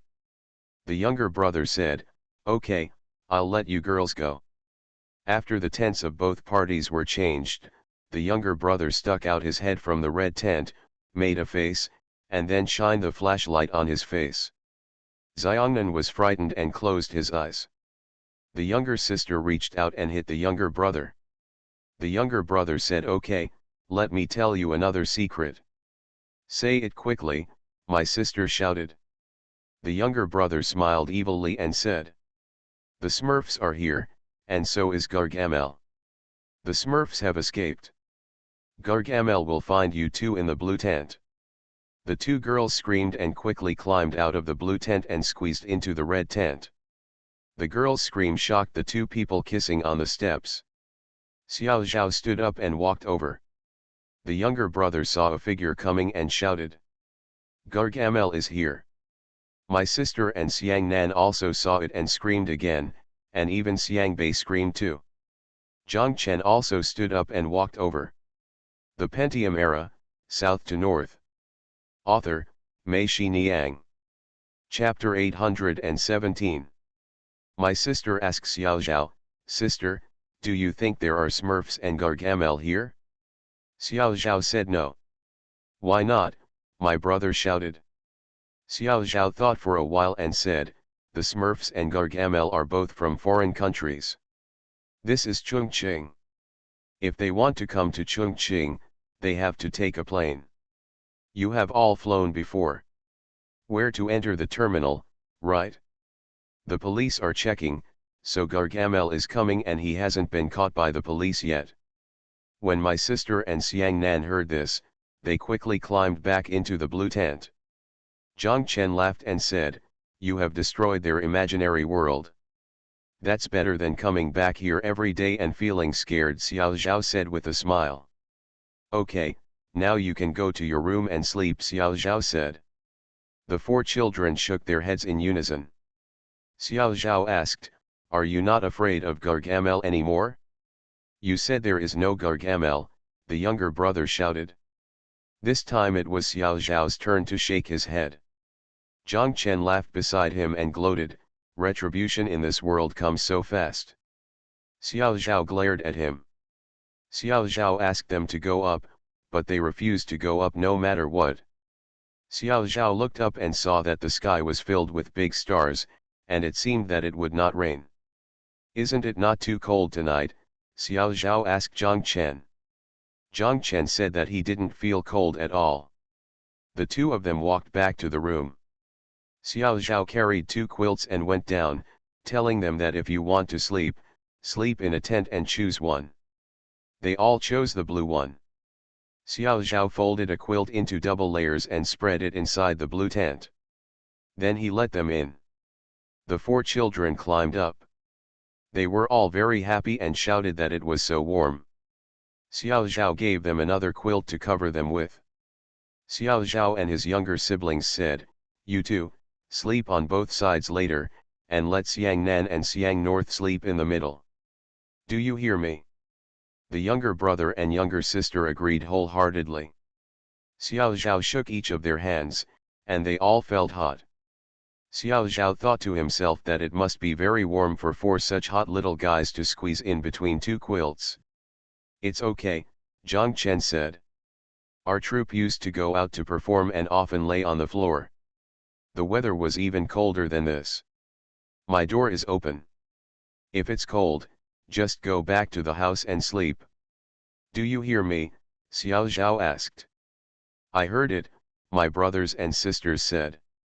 When they went back, Xiao Zhao turned on the porch light, left the door ajar, and turned on the light in the living room below. The two of them went upstairs, took a shower and went to bed. Xiao Zhao and Zhang Chen, "Of course, you can do whatever you want."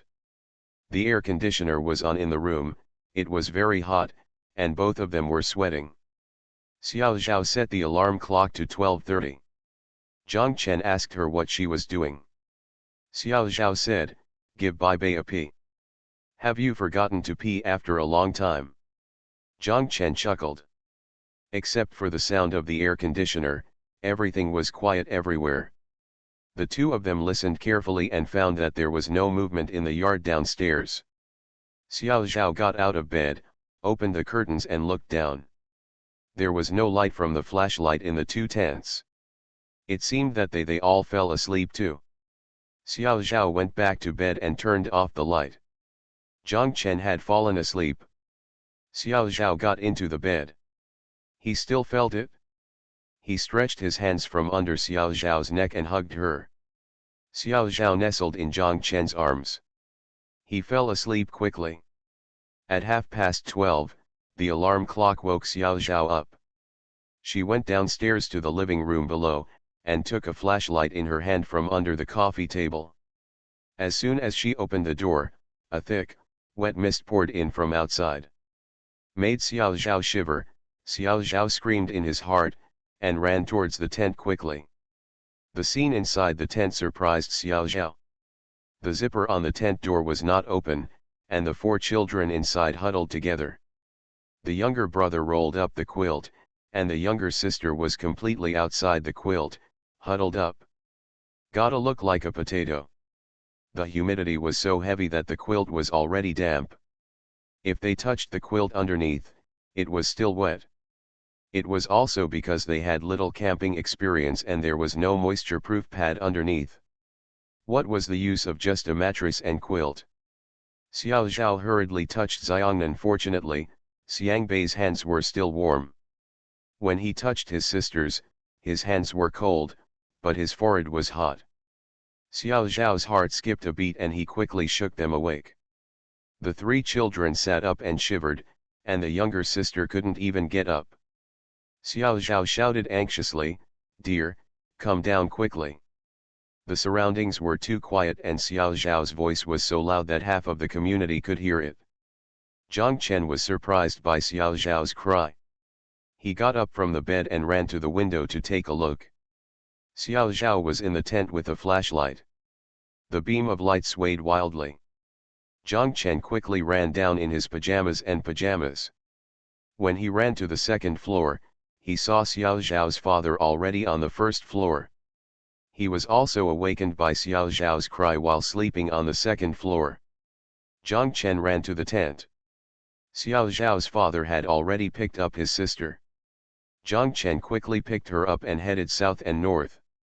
The younger brother stood aside, jumping around, as if he was fine.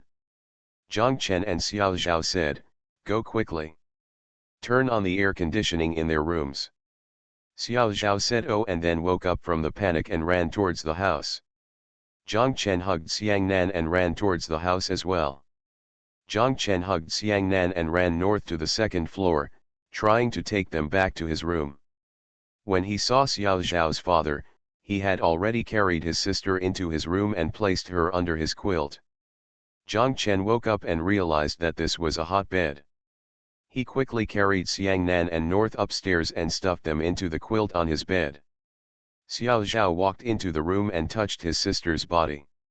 She was already warm, her forehead was not as hot as before, and her breathing was even. Xiao Zhao felt relieved. Turning around, she saw her younger brother leaning against the door, looking at her giggling. Xiao Zhao said, "You are still laughing and you haven't returned to your room yet." "My brother said there was nothing wrong with me, nothing at all." "If you have nothing to do, go and put your down coat on for me," Xiao Zhao scolded. The younger brother said oh and went back to his room to get his down coat. Someone was knocking on the courtyard door below. Xiao Zhao's father went down to open the door. After a while, he came back. He Hung Mei, her mother, and two security guards followed in. Seeing Xiao Zhao coming down from upstairs, He Hung Mei asked, "What's wrong?" I seem to hear your cry." "We heard it too, so we came over to take a look," the security guard said. Xiao Zhao quickly said, "Sorry for waking you all up." Xiao Zhao told them the matter, and the four of them couldn't laugh or cry. He Hung Mei and the two security guards said, "It's okay, thank you." He's mother and Xiao Zhao said that it's very foggy here in the second half of the night, and it's always wet and cold. On such days, in the second half of the night, it's unbearable to stay in the room without turning on the air conditioner, and there's no way to sleep outside. Xiao Zhao said embarrassedly, "I really don't understand anything." I asked them to come back, but they refused to come back, so I gave them 2 quilts. Thinking about it is always enough. Xiao Zhao's father sighed and said, I went to bed early and didn't even know they were sleeping outside. You young people still have no experience in being mothers, his mother said to Xiao Zhao. Xiao Zhao nodded quickly, yes, auntie, you are right. What else did mother he want to say? He Hongmei quickly said, okay, you old mother, hurry up and think of a solution for the new mother, what to do now? It's okay, it's okay. If you're cold, just drink some ginger soup and you'll be fine. Xiao Zhao, do you have brown sugar and ginger? His mother asked. Xiao Zhao shook his head, and his mother said, I'll go back and get it over. Mother he walked out. Xiao Zhao and he Hongmei stood there, looked at each other, and couldn't help laughing. He Hongmei and Xiao Zhao said, let's take a walk and experience the difficult environment, just 2 minutes will be enough. The 2 people walked to the door, and Zhang Chen asked on the stairs, where are you going? As soon as he finished speaking, he sneezed. He was still wearing pajamas and pajamas. Xiao Zhao said, it's none of your business. Go back to your room quickly, or you'll have to drink ginger soup later. The 2 people walked out to the tent and touched the 2 quilts. It was as if they were soaked in water. Xiao Zhao couldn't help but feel a little scared and shouted. Oh my god, if I come down later, I will really get into trouble. You can't sit down, but you can experience it by looking at it. The 2 of them walked back and sat down on the sofa in the living room. Zhang Chen was already sitting here, turning on the air conditioner in the living room, and wearing a down coat. The person was still sneezing. He Hongmei said, you, the source of infection, stay away from us, don't spread it to us. Xiao Zhao teased, Guo, you don't often work on the floor, and you have a cold. It's okay, it's okay. I'll be fine after sneezing 28 times. It's the 19th now, Zhang Chen said. When you finish beating 28, it will be our turn to beat you, he Hongmei scolded. The 3 of them were talking, and Xiangnan shouted from upstairs, Auntie, Bai Bei has wet the bed. Xiao Zhao and he Hongmei hurriedly ran upstairs. Zhang Chen laughed, and now we couldn't sleep either. After a while, Xiao Zhao and he Hongmei came down with Xiangnan and Xiangbei wrapped in blankets, and put them on the sofa. Their younger brother also went downstairs. Zhang Chen quickly stood up, walked to the side, and stayed away from them. He was waiting for his 23rd sneeze. Xiangbei saw his younger brother coming and asked, aren't we going to sleep on the prairie? The younger brother looked at Xiao Zhao, and Xiao Zhao told his younger brother, if you want to sleep, you can go to sleep alone. Zhang Chen stood there and said, we, Zhang Xiangbei, are still the best. Everyone looked at him, wondering what was so great about him. Zhang Chen continued, when the wolf arrives in a new place, it will urinate all around to declare that this is its territory. When other wolves smell its urine, they will not dare to come in. We, Zhang Xiangbei, are the first ones today. God, have you also declared that this place is occupied? Xiao Zhao glared at him, and Zhang Chen quickly shut up. The younger brother laughed, wolf, haha, that Zhang Xiangbei can change his name, let's call him Zhang Lang, haha, this is a good name, cockroach. Xiao Zhao glared at him, and he quickly shut up. Xiao Zhao's father came down and Xiao Zhao asked him, how is Xiao Fang? Asleep, Xiao Zhao's father said. I'm coming. Mother, he shouted and came in from the door, holding a hot water bottle in her hand, which was full of ginger soup. Xiao Zhao poured a bowl and asked his father to take it up. He woke up Xiao Fang and drank the ginger soup before going to sleep. The 3 children here also drank a bowl of ginger soup, each with gloomy faces, under the supervision of Xiao Zhao and he Hongmei. Ginger soup should not be wasted.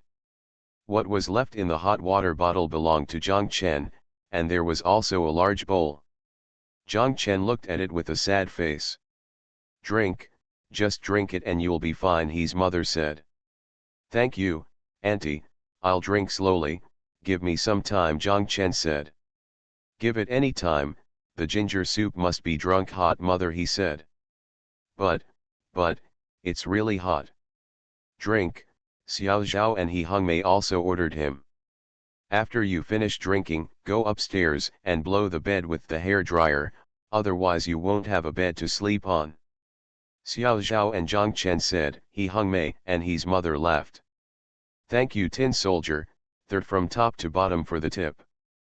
Thank you, Lao Chentang and Yu for your monthly votes. Thanks for all the votes and reading. Have a good evening, everyone. The Pentium Era, South to North. Author, Mei Shi Niang. Chapter 818.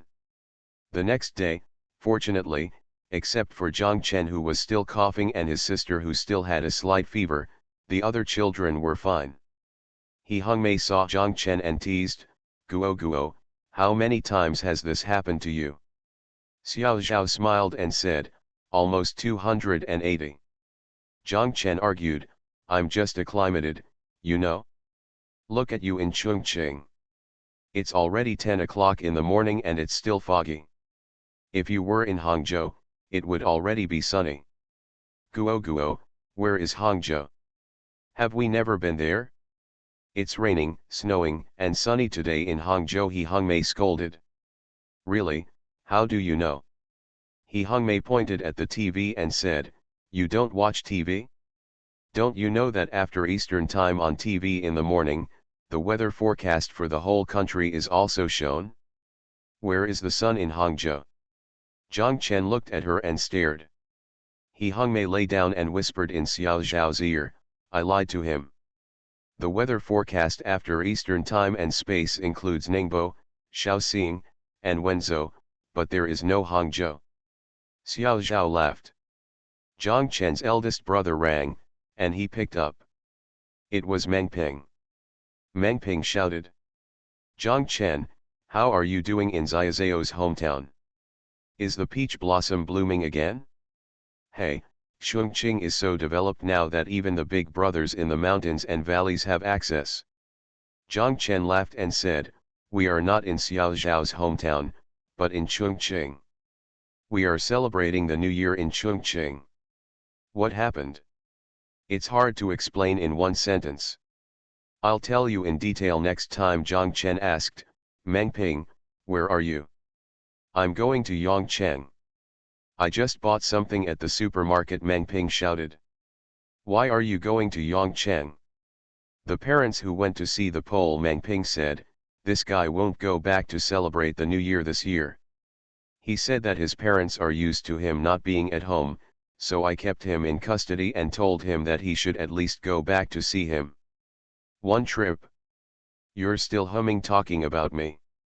Why don't you go back to Wuxi to celebrate the New Year? Jiang Chen heard Lu Ligan's voice curse next to him. Jiang Chen said, yes, Meng Ping, aren't you going back to Wuxi for the New Year? I'm not going back. I'm going back. Two old comrades saw me. One said bad things about that to me, and the other said bad things to me about this. They started to quarrel while they were talking. I wasn't here, but they didn't mess with each other. The world is at peace. Meng Ping said. Jiang Chen laughed, but there was a hint of bitterness in his smile. It is true that every family has a hard time to recite. There are many things that are useless no matter how much money you make. Jiang Chen, Zhuangzi, and I have already agreed that we will go to the hospital to eat with Lao Tan for the New Year's Eve dinner. Don't worry. I came here mainly to see him, Meng Ping said. Really, are you going to eldest brother's ward for New Year's Eve dinner? Of course, when we come back we have to figure out how to bring the New Year's Eve dinner into the ward. Okay, I wish you immediate success. Okay, Jiang Chen, we're going to leave right away. Say hello to Xiao Zhao and her parents.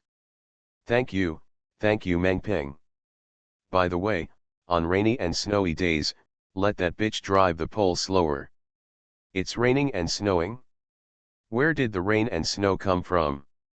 The sun is so bright, Meng Ping asked strangely. Okay, please be safe on the road. I know, Zhang Chen, goodbye. Zhang Chen hung up the phone and saw Xiao Zhao and He Hongmei looking at him. Zhang Chen asked He Hongmei, where is your sleet? Where did you see the sleet in Hangzhou? He Hongmei looked around and said, do you have any first-line information? It may be that the TV station made a mistake and took out last year's weather forecast. Xiao Zhao laughed and asked Zhang Chen, Lao Meng's phone number, why he didn't go home for the new year. Zhang Chen told them the contents of the phone call. Xiao Zhao sighed and said, well, in comparison, we are pretty good. At least within our family, we are still united and harmonious. At around 8 o'clock in the evening, Township Chief Niu arrived with a large team of people. Chief Niu's family consisted of 3, his uncle's family of 4, plus Xiao Zhao's grandmother and Xiao Zhao's mother. There was also half a pig with them. When Niu Xiangchang saw the refrigerator arrived, she said that I would cut up the meat later and put it in the refrigerator. A large bucket of fish was just right, and it was poured into the fish pond outside. The previously dry fish ponds were filled with water. There were more than a dozen chickens and ducks that had grown up in Niuxiang early in the morning and were killed first. She said that she would bring them alive because the car smelled too bad and they would poop when they got here. The next day they would be stewed or braised. Put it in the refrigerator and air dry it. Tie a rope to each duck leg and chicken leg, and hang it on the clothes drying pole at the door. There are also a lot of peppers and vegetables piled on the porch, and tofu is also put in the refrigerator.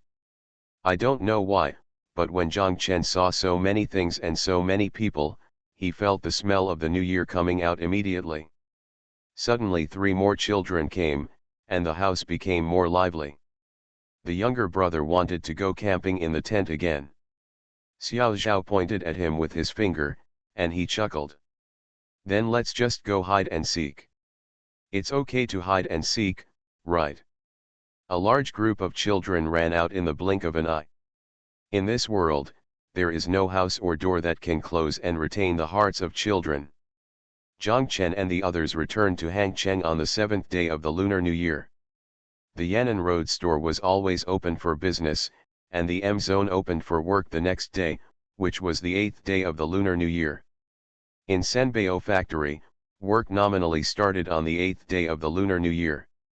However, workers in the factory will not return in large numbers until after the 15th National Day. Those who will go to work tomorrow will be the old workers of Kuning Garment Factory, as well as workers who have not returned home or are close to Hangcheng Road and are unwilling to stay at home longer. He Hongmei returned to Hangzhou with them. She didn't have to worry about the spring clothes from Half-Acre Field. A large number of goods had been sent to Chongqing before the Spring Festival. What she wanted to see was the other goods from Sijiking. The big goods hadn't arrived yet, but the samples were all there. Already coming out, she has to go to the stalls, and some to their processing plants, to see samples and place orders. Lu Ligan drove his showman to pick them up at the airport. He was originally a second-rate guy who came to pick them up, but Lu Ligan said he was fine, so he picked them up. Zhang Chen asked Lu Ligan how many days Meng Ping had stayed in Hangzhou. Lu Ligan said 4 days. Did you really have the New Year's Eve dinner in the hospital ward? He Hongmei asked. No, the head nurse didn't agree at all. Lao Mendo said that we could hang mutai as an infusion bottle and give Lao Tan an infusion of mutai. She didn't agree, but she agreed that we could take Lao Tan out for a few hours. Had New Year's Eve dinner and then sent it back. We had New Year's Eve dinner at Xingqiao Hotel. Haha, Moutai liquor infusion, the head nurse must have encountered 2 lunatics, He Hongmei said with a smile. Let's go directly to the hospital first, see Big Brother and then go back, Xiao Zhao said, and Zhang Chen agreed. Lu Ligan drove the car to Zhejiang Second Hospital first. The next day at work, Zhang Chen went to the company, and Xiao Zhao went to the specialty store on Yan'an Road.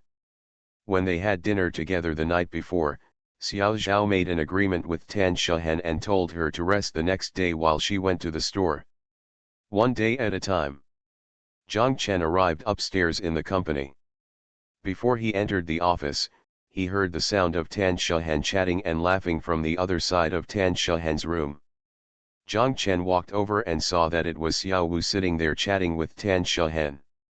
Zhang Chen asked curiously, "Xiao Wu, why are you here?" "He's waiting for you." As Tan Shahen said, they both stood up, walked out, and followed Zhang Chen into his office.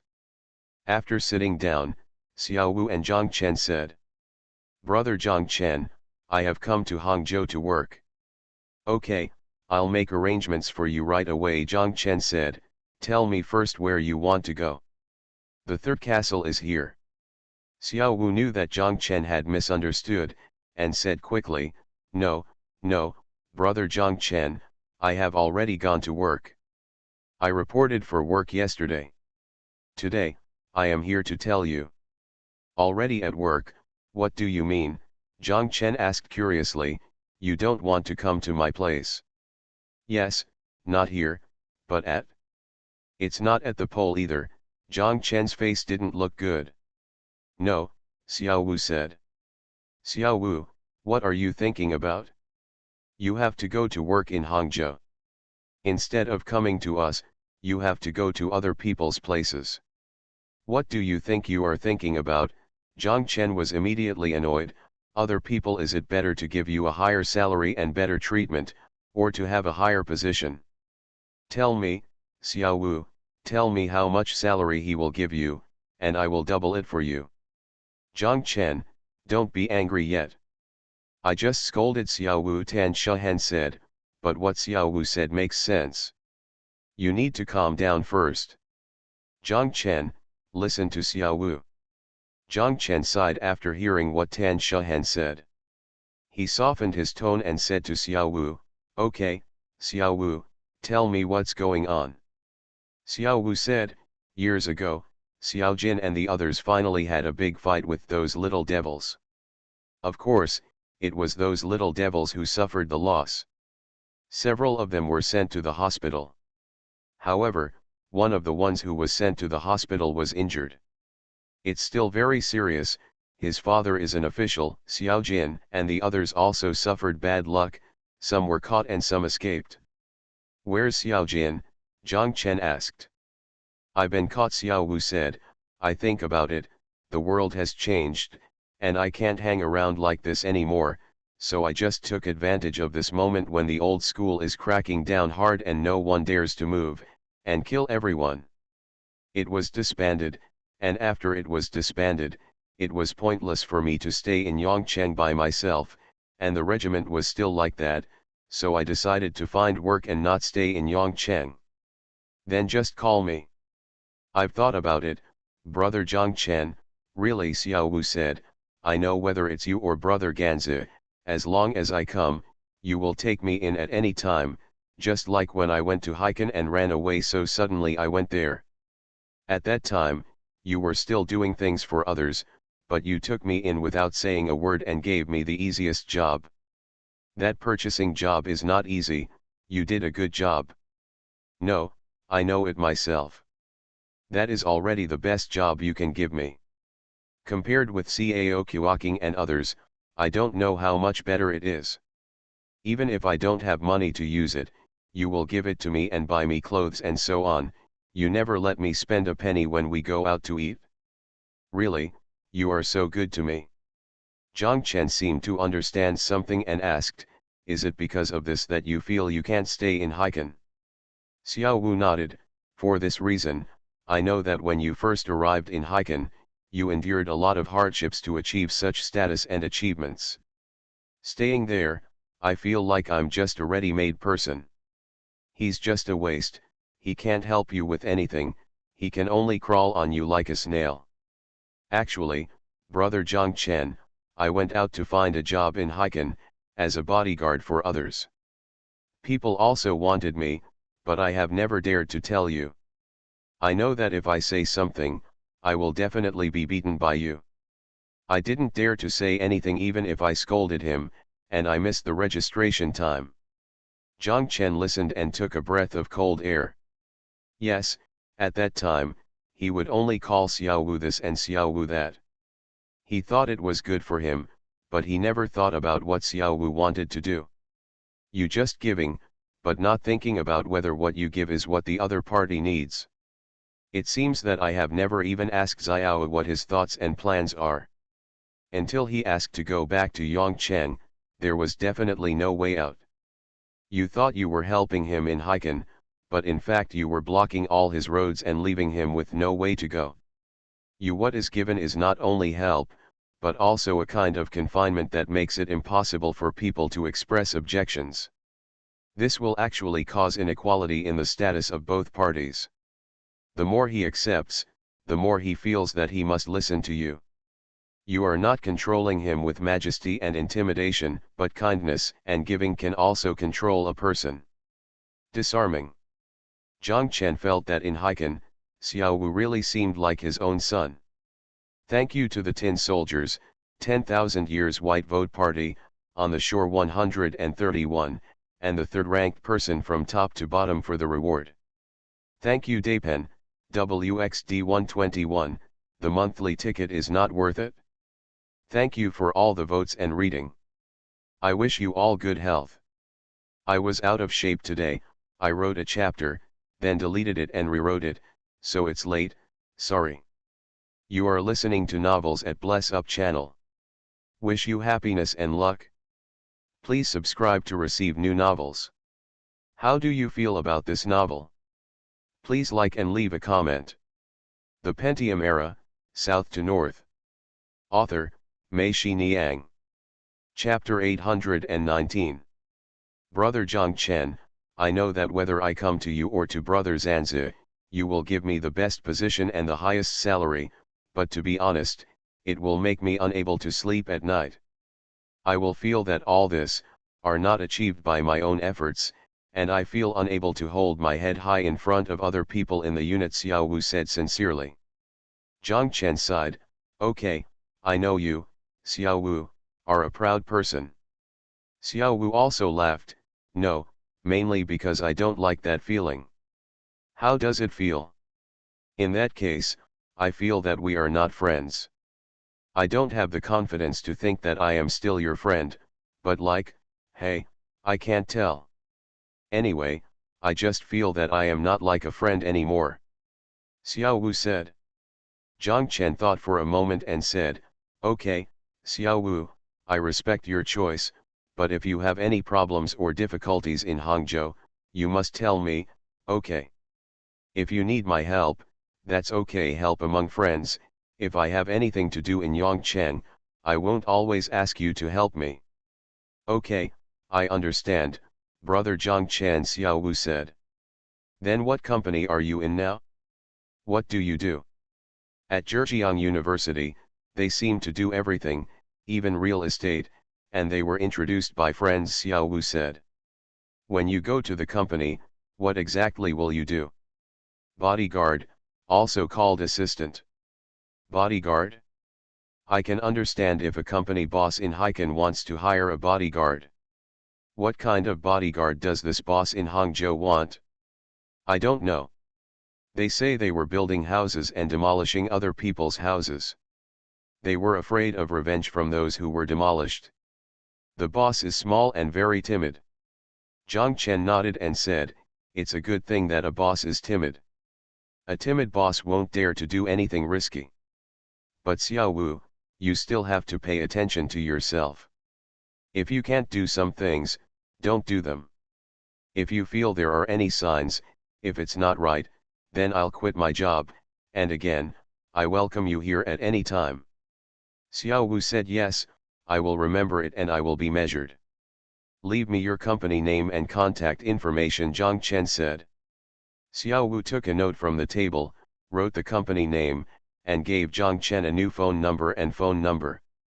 Brother Jiang Chen and sister Shahen, I'll leave first. I asked for leave and will come back to play on Sunday, Xiao Wu said to Jiang Chen and Tan Shahen.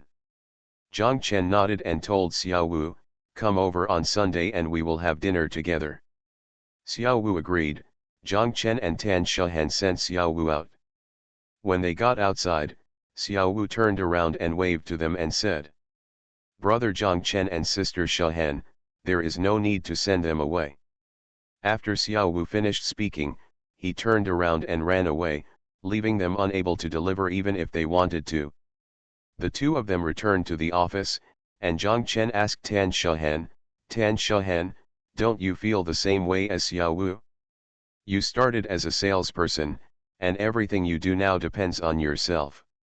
Jiang Chen now feels that Tan Shahan really helped him when she asked to start as a salesperson. If Tan Shahan had been assigned a certain position at that time, Tan Shahan might feel the same as Xiao Wu now. Tan Shahan, he is also a proud man. "No, don't worry," Tan Shahan said with a smile, "I was in Yongcheng when I was desperate and came to seek refuge with you. If I didn't seek refuge with you, I wouldn't have anywhere to go. I'm fine now. Don't worry. If there's anything I will tell you my thoughts, Jiang Chen. My biggest wish now is to do a good job and bring Xiongnan up. I have no other ideas." Jiang Chen breathed a sigh of relief and said, "Tan Shahan, you also know that I am not very good at dealing with people, and I can't be a roundworm in people's stomachs to try to figure out what they think. If you have something, please tell me. I don't want to see it. All of my good friends fell apart in the end, especially you, Tan Shahan, you know me best. I would be sad if you did this too." Tan Shahan nodded and said, "Jiang Chen, thank you." Thank me for what?" Jiang Chenkai asked. "Thank you for saying these words to me. It makes me feel that our relationship is still the same as in the troop. It's always the same." Tan Shahan shook her head. "People will change, especially after you get rich, people will change faster. You, Jiang Chen, have not changed. I am very happy." Jiang Chen smiled and said, "How can I change? It's just that I'm getting older." "Okay, I'm leaving too," Tan Shahan said. "Where are you going? Aren't you having a day off today?" Jiang Chen asked. "I'll go to your parents' place and take Xiangnan to the children's palace to play," Tan Shahan said with a smile. "What, do you agree?" Jiang Chen breathed a sigh of relief and said with a smile, "I was so shocked by Xiao Wu that I was afraid that you would also find a job." Tan Shahan laughed, "Don't worry, I am different from him."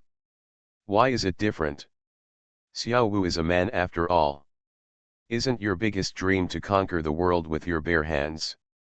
Why, you are allowed to have it, but Xiao Wu is not allowed to have it. I am different. I have told you my dream before. I just want to have a stable life. I think it's the same for you. Aren't you still taking self-study exams?" Jiang Chen said. "Is it wrong to take self-study exams? Children will grow up. We came from the theater troupe and have no education. I don't want to go to school in the south. If you ask me any questions, I don't know anything. Parents like that, it will be looked down upon by children, and it may even make children feel inferior." "How come?" "She thinks other people's parents know everything, but her own mother doesn't understand anything and is just a straw bag. She thinks she is the daughter of a straw bag. Do you think she will have low self-esteem?" Jiang Chen nodded. "It makes sense. It seems that I have to study harder. Besides, don't tell me, Xiangnan really likes to ask questions. You know how powerful it is." Tan Shahan smiled and walked out. Zhao Jingjing came in with a list, asked Jiang Chen to sign it, and told him that this was the red envelope for starting work from below. Jiang Chen signed it and said to Zhao Jingjing, "Go and send it to Hagen. I have something to do, so I won't go down. Tell Hagen for me." Zhao Jingjing said yes. Jiang Chen picked up the phone on the table and dialed Lu Ligan. When the call went through, Jiang Chen asked, "Where are you?" "Of course Mr. Lu, will always stay in the company," Lu Ligan said.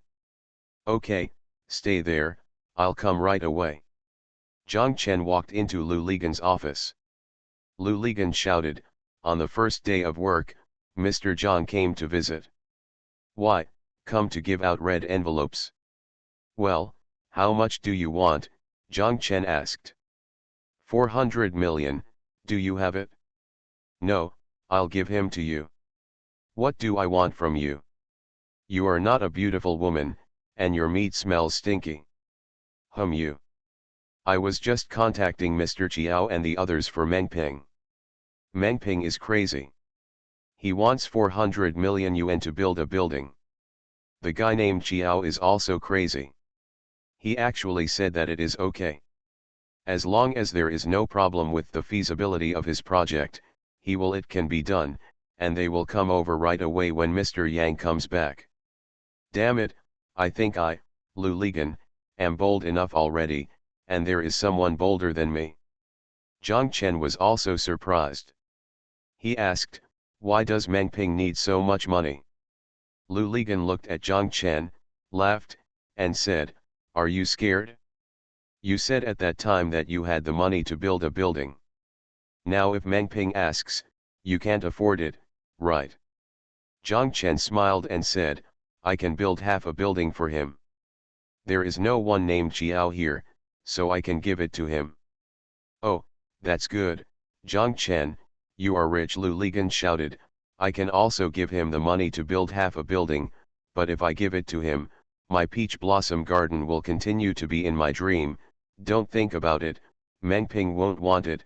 He said that for such a big thing, you have to spend other people's money. If you use your own money, people might die. How high will he build it? The 52nd floor said that before those buildings in Pudong were built, I wanted to experience the addiction of being the tallest building in the country. I also said that I wanted to vent my anger. Of course, the higher you go, the easier it is to vent your air, and the smoother the airflow will be. Zhang Chen shook his head. He also felt crazy. Why did Mengping often act out of common sense? However, if he acted according to common sense, he, Mengping, would no longer be Mengping. By the way, why are you looking for me in such a hurry? Lu Ligan asked. Zhang Chen told him that Xiao had come to Hangzhou to work in a company at Zhejiang University. When did this happen? You reported in yesterday. You just went to my place this morning and told me. Holy shit, Lu Li stood up suddenly and shouted, what the hell, please give me the name of the company quickly, and I will go over and bring him back. If he comes to work in Hangzhou, he won't be here with us. Come, what do you mean? Do you think our temple is small? I want to go over and see how big that temple is. Why are you excited? Sit down quickly. Zhang Chen looked at Lu Ligan and smiled. However, when he told me this morning, my reaction was the same as yours. It's not that I'm excited, it's that Xiao Wu, this hero, is so hummed up in what he does. If this spreads out, where will the shame of the two of us be? People won't say that Xiao Wu didn't come, they will only say that we are ruthless. It's no use even if we build a 520-story house. Sit down, listen to me first, Zhang Chen shouted, and Lu Ligan sat down. Zhang Chen told Lu Ligan what Xiao Wu said to him. Lu Ligan's face softened a lot and he stopped talking. After a while, he asked. You said Xiao Wu, did you really look for a job in Haikan? He said it himself, and there are still lies. I didn't expect that this hero's thoughts are still very complicated. I was still surprised at the time. How could he suddenly think of returning to Yongchen when he was doing well in Haikan? We were good at that time. Have you ever thought about it? At that time, the better we were, the greater Xiao Wu's feeling was. He, Xiao Wu, was not willing to be inferior to others. What Tan Shuhen said this morning made sense, Zhang Chen said. Lu Ligan asked, what did she say? Zhang Chen told Lu Ligan what Tan Shuhen said earlier about men conquering the world. Lu Ligan laughed and said. Zhang Chen, my woman is still wise. Shameless, what about your woman? Zhang Chen scolded. The Pentium era, south to north. Author, Mei Shi Niang. Chapter 820. Only then did Zhang Chen tell Lu Ligan his true purpose. Zhang Chen said, "Aren't the people here great? Go get to know this company and its boss. I'm afraid that Xiao doesn't know the basics and has gone to some bad company. Think about it, in Hangzhou, we are like this. I have never thought about hiring any bodyguards. Why the hell does this company need bodyguards?" Lu Ligan thought it made sense. He picked up the phone on the table, dialed a few numbers, and said to the phone, "Ying Ying, come up here." Putting down the phone, Lu Ligan asked, "What is that company called?" Zhang Chen told him, and Lu Ligan wrote it down on a note. Ying Ying walked in, saw Zhang Chen, and said, "Mr. Zhang, Happy New Year." Zhang Chen quickly said, "Happy New Year to you too." "Mr. Lu, what do you want from me?" Ying Ying asked Lu Ligan. Lu Ligan gave her the piece of paper and told her, "Use all your strength to learn about this company and its boss, the more detailed the better." "Okay, Mr. Lu, when are you going?" "The sooner the better, find out now." "Okay." Ying Ying took the note, smiled and nodded with Zhang Chen, and walked out. Zhang Chen also stood up. He said that I was leaving too, but he came out and called me. By the way, he will have dinner with Xiao Wu this Sunday, and Tan Shuhen will also go. What the hell? You know, I must be like an innocent boy. Lu Lepol waved his hand and said. Zhang Chen left Lu Ligan's place and went to Sanbeo. There was nothing special about going to Sanbeo. Zhao Zhigang and the others had already given out the red envelopes for starting work. On this day, most of the specialty stores down there were not open yet. There will be no replenishment, and production is just proceeding step by step according to the plan at the end of last year. But today is the first day of work, so Zhang Chen has to go around and let the people below see him and know that there is still a boss in this place. The boss is like that. No matter what happens, he must always go around him. If he doesn't go for too long, it will be like a commander who has been away from the front line for a long time. That will cause problems. Xiao Zhao is working in Tan Shuhen's class today. Starting tomorrow, she will also go to Shanghai and Beijing. The significance of Xiao Zhao's appearance is the same as that of Zhang Chen, because Xiaomi and Xiaoli, who are in charge of the Shanghai branch and the Beijing branch, are both women. Yes, if Xiao Zhao goes, they will have more to say to her. When Zhang Chen arrived at the factory, he first went to each office in the office building, then to Zheng Huiyang's distribution center, and then to each workshop. At noon, Zhang Chen and Zhao Zhigang went to the staff canteen for lunch.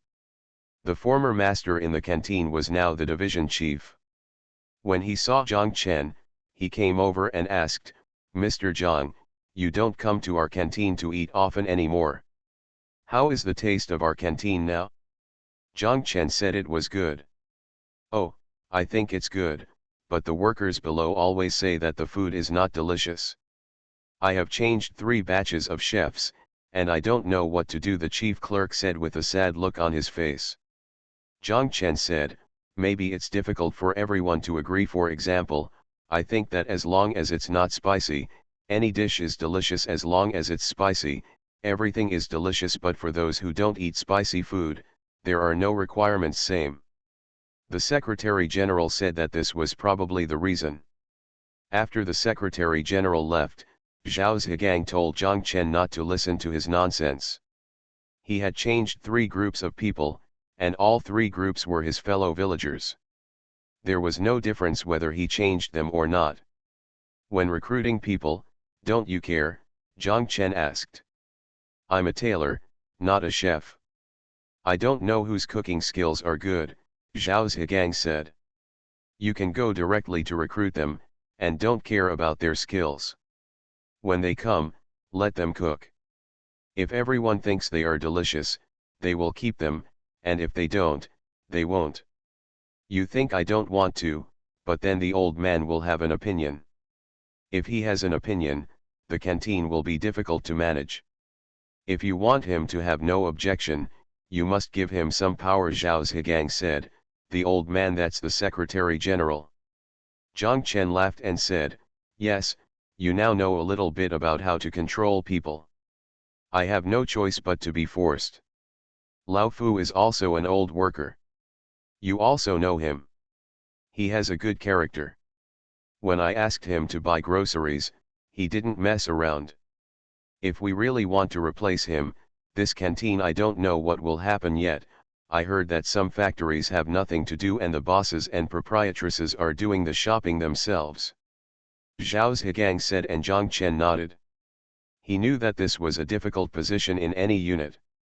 He used to be in a theater troupe and the conditions were so poor. He only had a few dollars a day to buy food. Everyone said that the director of the canteen paid for it. The food is corrupt. Also, these workers are also troublesome. Every time there is a new batch of chefs, they say that the current dishes are better than before. After a few days, they start to scold again and say that the dishes are unpalatable, Zhao Zhigang said, shaking his head. It's no wonder, not to mention the canteen, it's a restaurant. You will soon get tired of eating in any restaurant, because it's all the dishes you ordered yourself, Zhang Chen said. Zhao Zhigang said that it was still my master's factory, and the previous method was better. Oh, what method does your master have? We can learn from it. Zhao Zhigang said, at that time, workers took turns cooking. Everyone said it was delicious, and no one dared to say it tasted bad. If you ask anyone, they would dare to say it tastes bad. When you cook, people will scold you. It's pig food.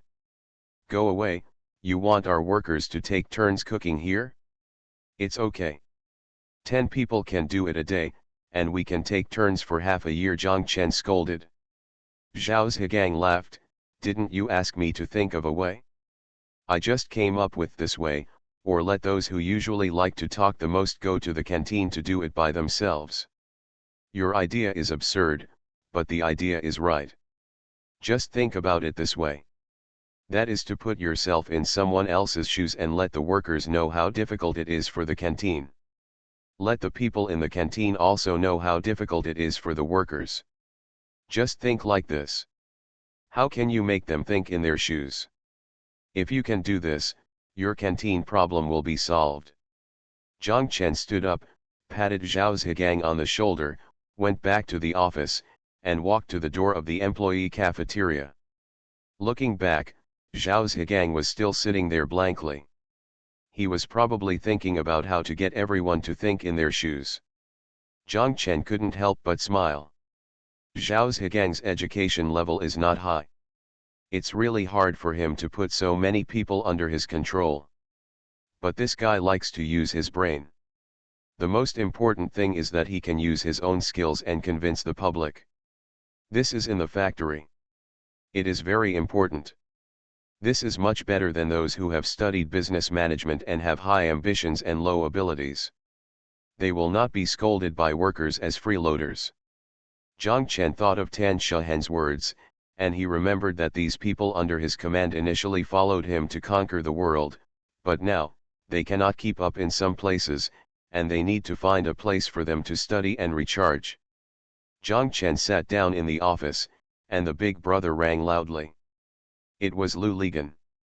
Lu Ligan told him that he understood clearly. How is it? Zhang Chen asked. Let's talk about the company first. The company really told Xiao Wu that it does everything. It has a foreign trade department that deals with foreign trade, and a real estate department that develops real estate. It just plans to build a building in Qiwen, and there is also the production department has a factory in the Science and Technology Park, and they say they are cooperating with a professor from a university in Nanjing to make technology-transformed products. It sounds like it's all serious business, except real estate, Zhang Chen said.